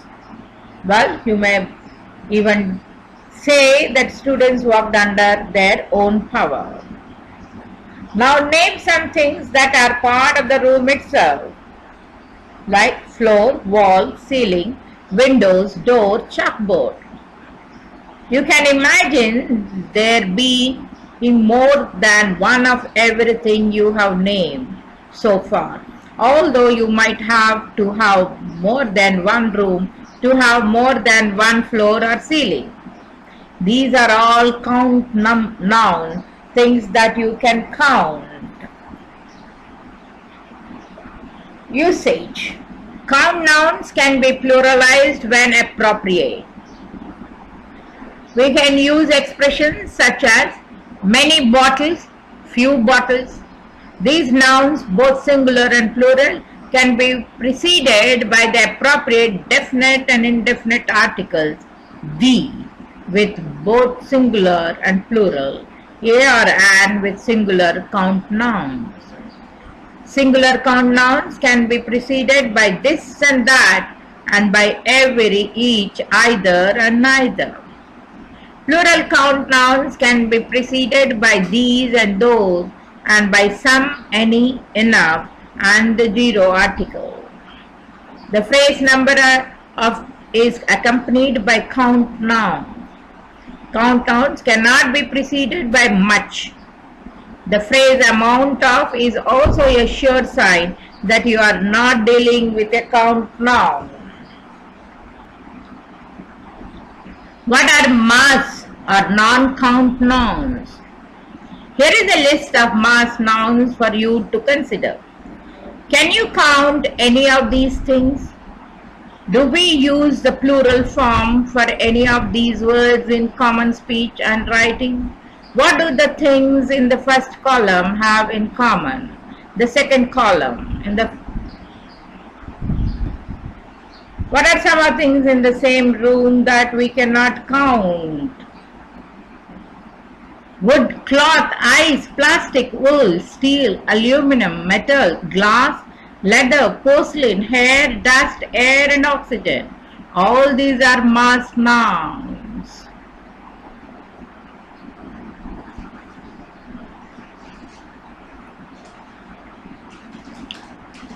Are there categories of things in the different columns as well? Yes, generally these nouns cannot be pluralized. The non-count nouns of the second column are pluralized when we use the word to express a type. There are new wines being introduced every day. The waters of the Atlantic are much warmer this time of year. The Dutch are famous for their cheeses. The spring rains came early. We can use expressions such as much harm, little harm, and a little harm.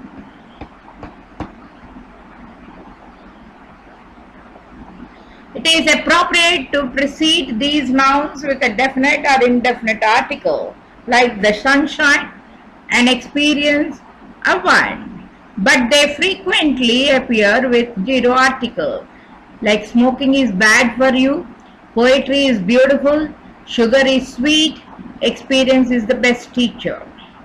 These nouns can be preceded by some, any, enough, this, that, and much.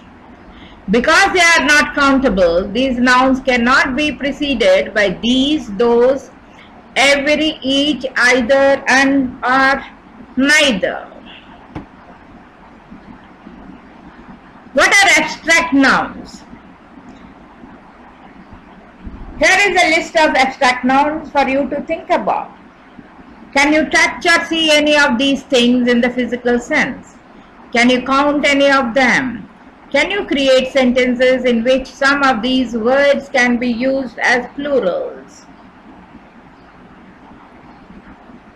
Peace, warmth, hospitality, information, anger, education, melancholy, softness, violence, conduct, courage, leisure, knowledge, safety, shopping, justice, chaos, progress, speed, experience, time, friendship, trouble, work, culture, virtue, taste, evil, liberty, democracy, death, grief, and piety. All these are abstract nouns. Try if you can count them or use them as plural. Understand these now. Because they refer to ideas, concepts, it is difficult to see how abstract nouns can be pluralized. In fact, many of them cannot be. The abstract nouns in above cannot be pluralized, and they can be some of them. So let us see how they can be. The griefs of the nation are too much to bear. The editors took liberties with purpose. She found many friends at college. In terms of quantifiers, the words that precede these words, what we say about the non-count nouns above can be said about abstract nouns too. Here are 100 abstract nouns for you.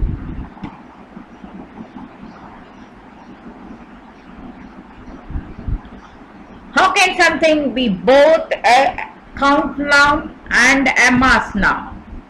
If we conceive of the meaning of a noun as a quantum from being specific to being general and abstract, we can see how it can move from being a count noun to a mass noun.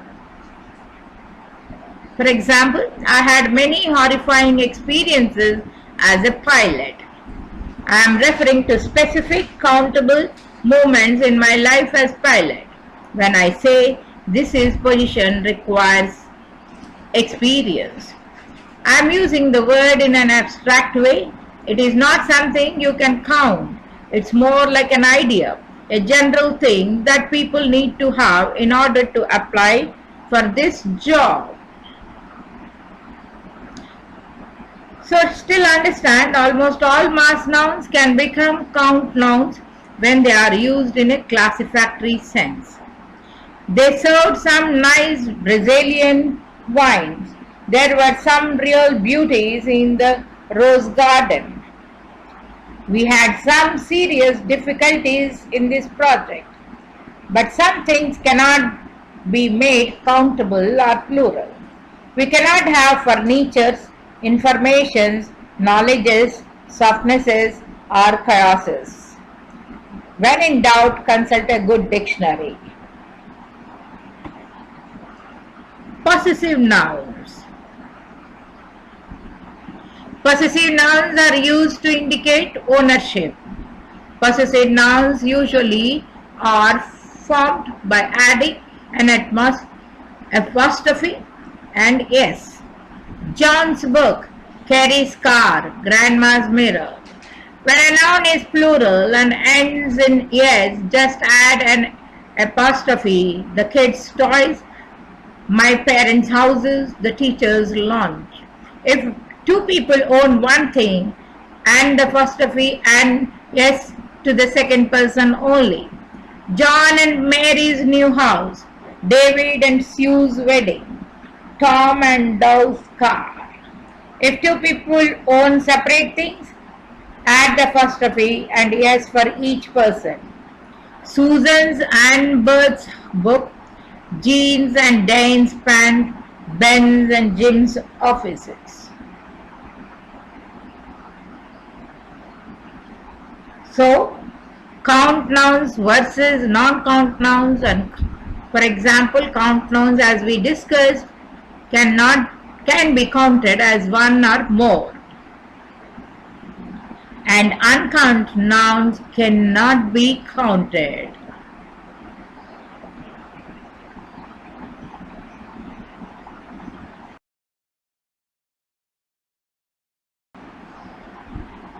Pros: an unpleasant experience.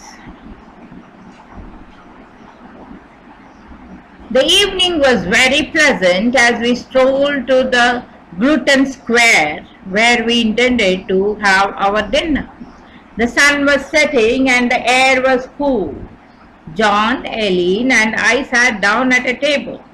The stall owner came and we ordered some fried meat.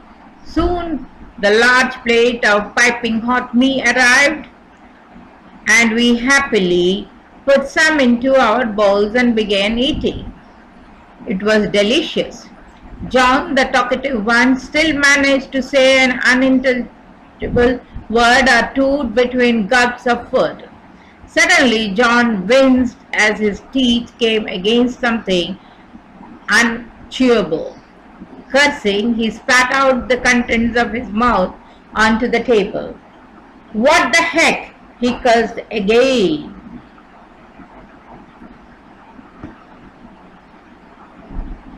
Much to my disgust, John ran a finger through the half-chewed food. Then, uttering a cry of triumph, he picked up a staple from the food. Elaine and I immediately stopped chewing and expelled the food from our mouths. The thought of eating staples was repulsive. I wondered if I had already swallowed some staples. With a fork, Elaine searched through the rest of the meat on the plate. She found 2 more staples and a short length of raffia string. Goodness, I thought, what other rubbish was there in the food? We summoned the stall owner to our table. His smile vanished when we showed him the staples and string.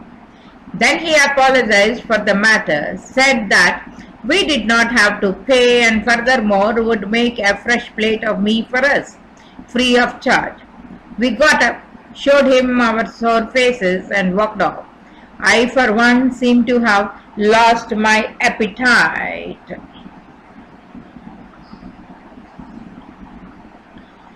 Here are the words: piping hot, very hot, wince, to show, pain, briefly and suddenly in the face, often moving the head back at the same time. Revulsive, a sudden strong change or reaction in feeling, especially a feeling of violent disgust or loathing. Dear friends, read this prose piece and pick up the words which are abstractive noun and use them in sentences. Also pick up the words which say whether they are countable or non-countable nouns.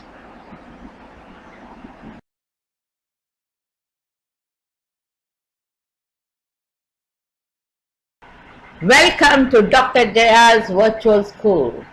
Lloyd, Level 5, Language Skills. Academic Week 12, Language Skills. Reading, Olympic Games. While reading this passage, understand simple sentences. The following types in past or present tense: positive statements, negative statements, commands, questions on Olympic Games.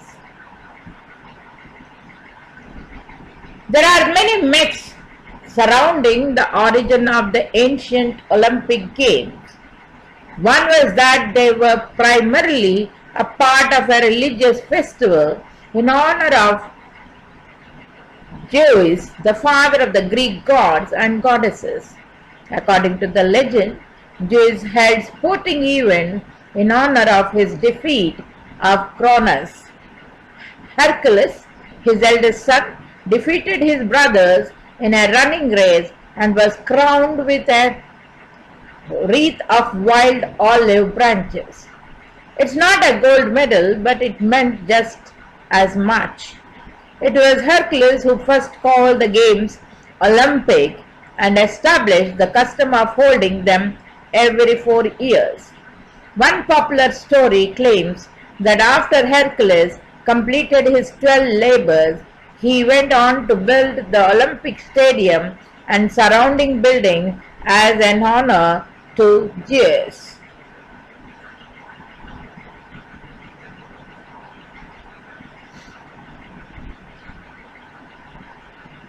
The festival and games were held in Olympia. The athletes were all male citizens of the city, states from every corner of the Greek world, coming from as far as Spain in the west and the Turkey in the east. The sanctuary was named in ancient times after Mr. Olympus, Mount Olympus. In Greek mythology, Mount Olympus was the home of the greatest of the Greek gods and goddesses. The ancient Olympic Games began in the year 776 BC when Coroebus, a cook from the nearby city of Elis, won the Standian race, that is 600 feet long foot race. Although the ancient games were staged in Olympia, Greece from 776 BC through 393 AD, it took 1503 years for the Olympics to return.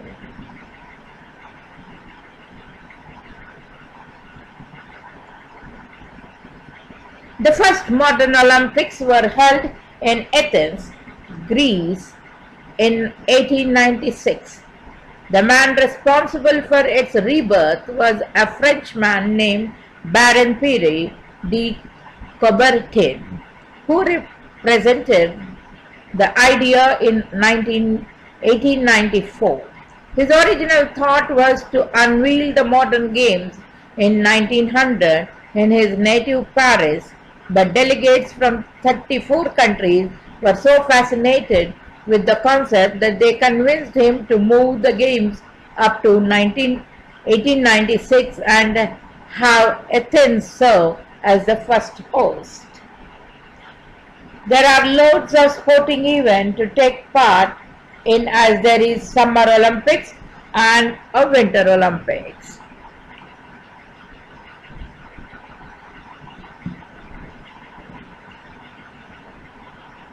Summer games: aquatic, diving, swimming, water polo and synchronized swimming, archery, athletics, badminton, basketball, boxing, kayak and cycling.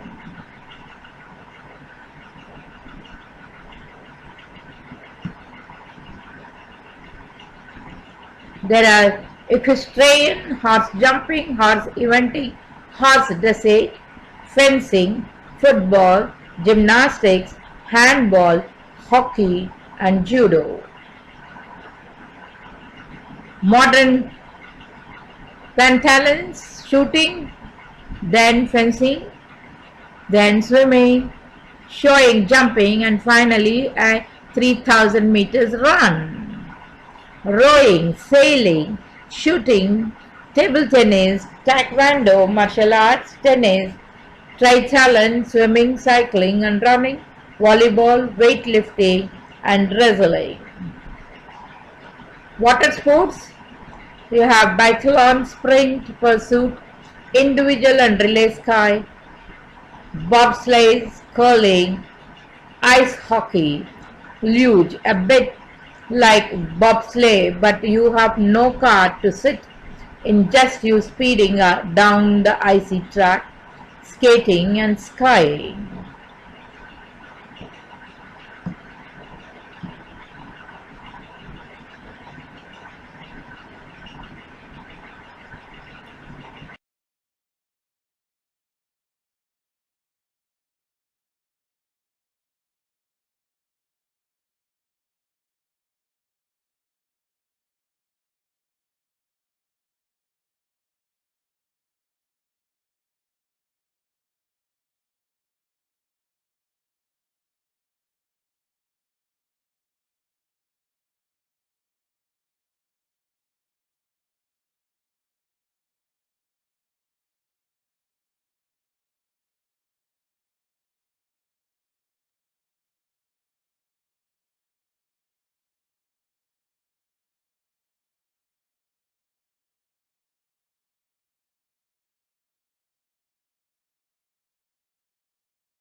Creative writing. Invent an animal. Objectives: categorize features as either inherited or learnt. Compare and contrast how different forms and structures reflect different functions. Describe relationships among various organisms in their environment, like predator, prey, parasite, host, food chains, and food webs. Identify physical features of plants and animals that help them live in different environments.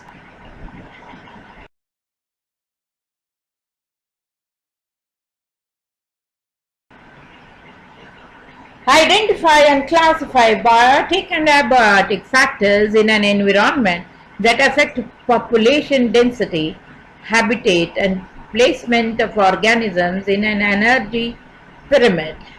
Compare and assess features of organisms for their adaptive, competitive, and survival potential. Discuss about how animals use physical characteristics and adaptation to their advantage. Define biotic and abiotic characteristics, learned and inherited features, and how features help increase an animal's chance of survival. Next, use the Rainforest Library to have students research 4 different animals found in the rainforest.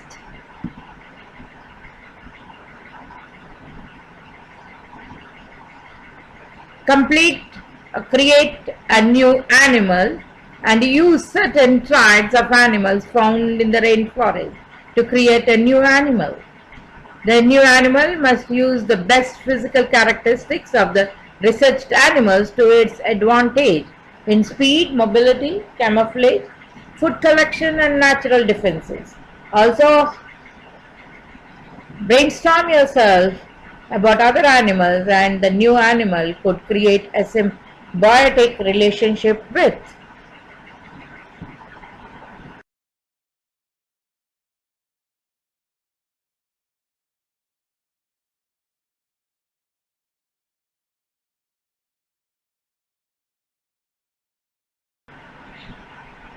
Grammar.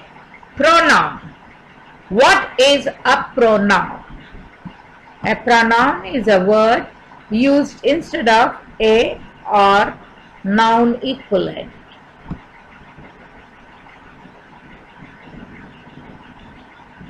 Ram is a student of this school. He is a good boy. Sita failed in the examination. She did not work hard. Ahmad thought of a plan, but it is unworkable.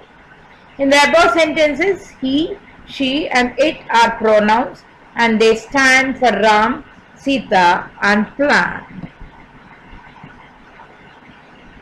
The chief use of pronouns is to save the repetition of nouns. Note, Since a pronoun is used instead of a noun, it must be of the same number, gender, and person as the noun it stands for. Possessive pronouns are possessive adjectives. When personal pronouns denote possession or relationship, they are called possessive pronouns as my, our, your, her, their, his, etc.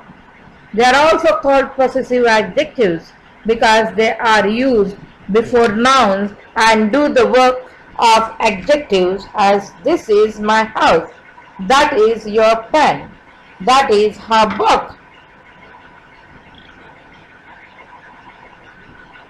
However, they are purely personal pronouns in the following sentences.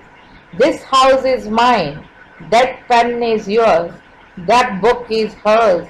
That idea of yours is very commendable.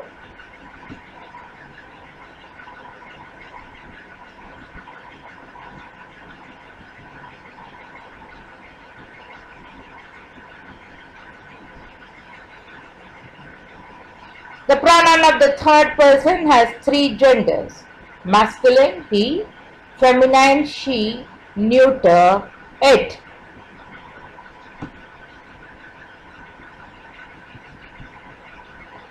The pronoun it is used for things without life, as here is your pen, take it away. For animals, unless we clearly wish to speak of them as male or female, as I love my dog very much and feel unhappy without it. The horse feels and licks its leg. For a young child, unless we clearly wish to refer to the sex, as I saw a child, it was crying hardly badly. Is it your baby? The pronoun it is used to refer to a statement going before, as he is innocent, it is known to all, you complained to the headmaster, I knew it. As a provisional and temporary subject before the verb to be when the real subject follows, as it is not certain that he will come. It is very easy to criticize others. It is matter of honor to be associated with you. To give emphasis to the noun and pronoun following, as it was you who stole my pen. It is your friend who is opposed to your plan. It is an ill wind and blows nobody good. As an indefinite nominative of an impersonal verb, it rains, it snows, it thunders. In speaking of the weather at the time, as it is spring when the flowers are in full bloom, it is 5 o'clock by my watch. As an introductory word, as it is nice of you to have helped me.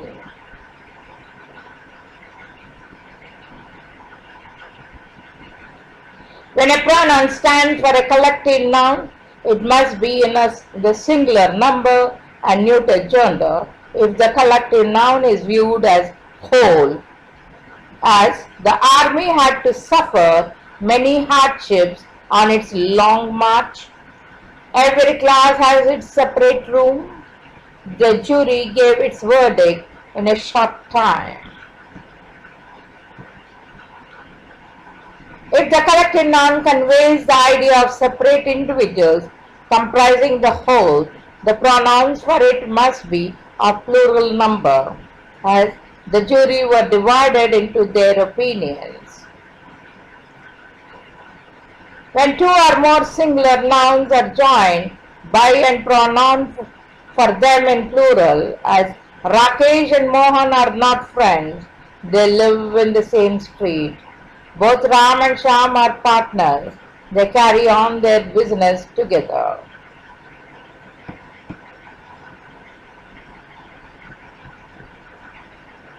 But when two singular nouns joined by and refer to the same person or thing, the pronoun must be singular, as the secretary and treasurer is aware of his responsibilities.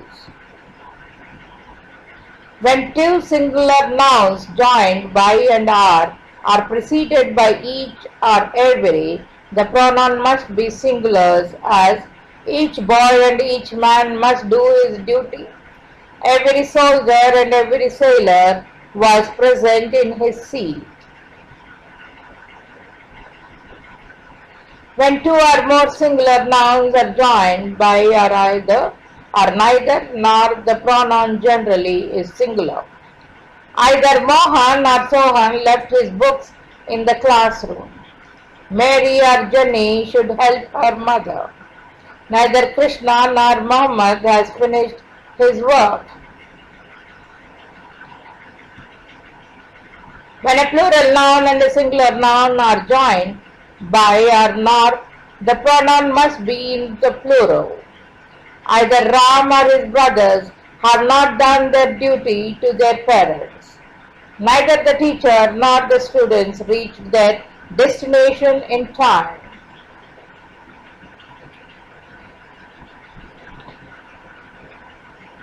When two or more pronouns of different persons come together in a sentence, the pronoun of the second person is placed first and the first person last.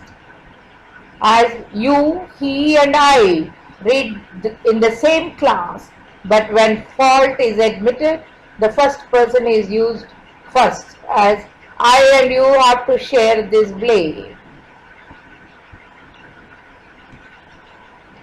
When a pronoun refers to more than one noun and pronoun of different persons, it must be first person plural in preference to the second, and the second person plural in preference to the third, as you and I have finished our work. You and Shan have not played your part well. He and I love our country. Personal pronouns. News stories and editorials may be very short, but they are often the result of extensive preparation.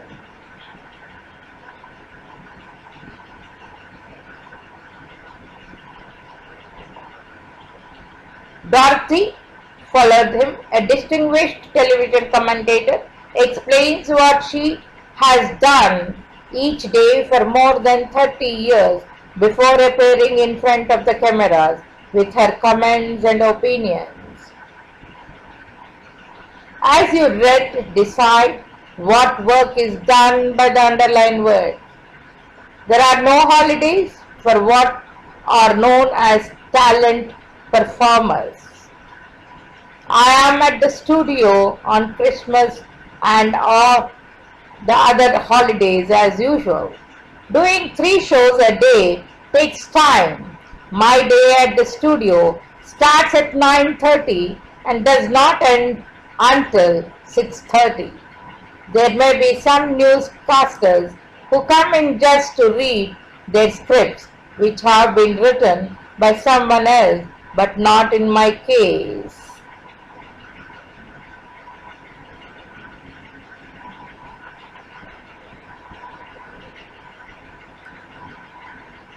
Words like I, me, it, and them are pronouns.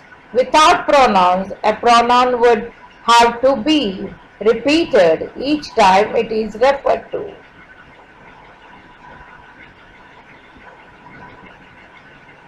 So, what is a pronoun?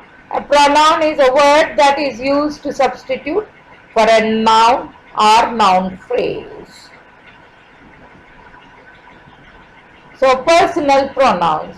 A personal pronoun indicates the person speaking, first person, the person spoken to, second person, and the person spoken about, third person.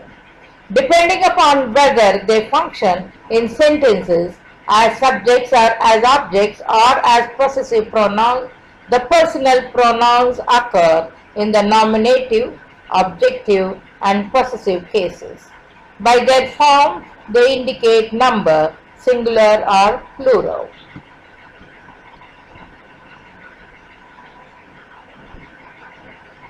Here you can see they are nominative, singular possessive, singular objective. I, mine, me. In second person, you, yours, you.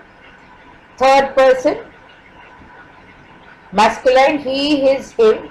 Feminine, she, hers, her. And neuter, it, its, it. Plural form, nominative, first person, we, ours, us. Second person, you, yours, you. Third person, they, theirs, and them.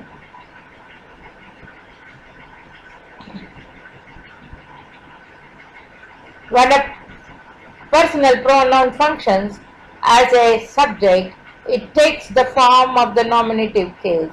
When it functions as an object, it takes the form of the objective case. When a pronoun shows possession, it is used in the possessive case. I can't find any books that could possibly be yours. That book is mine.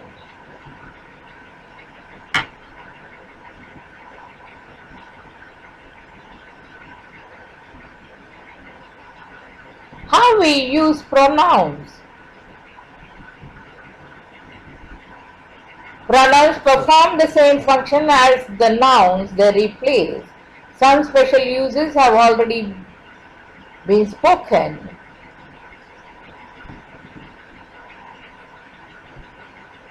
The common uses of pronouns are here. Subject of a verb, everyone loves a winner.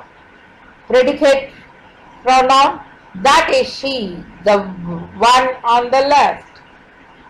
Direct object, the bride cracked him slightly.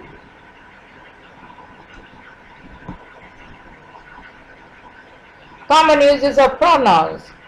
Indirect object, object of a person, subject of an infinitive, object of an infinitive, and appositive.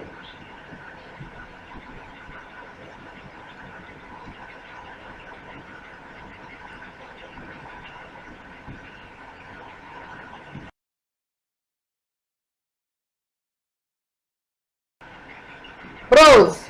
Visiting a book fair. A book fair was being held in the town hall.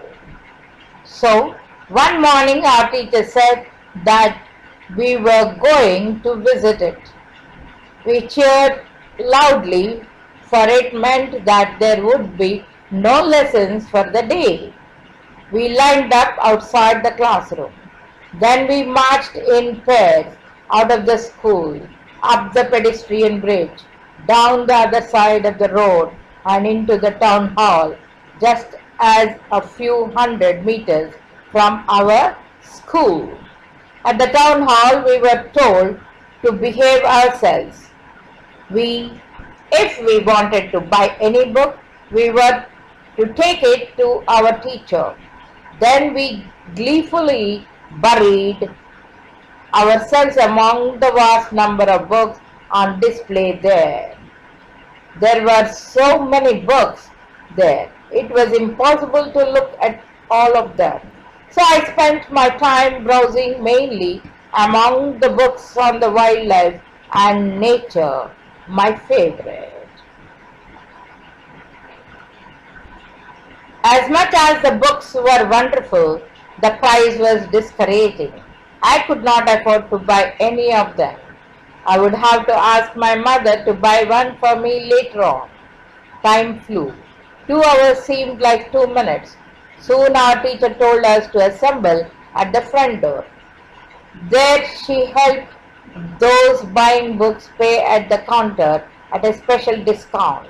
Not many of us bought books. They were too expensive. I did not buy any. After paying for the books, we lined up and marched back in pairs to school.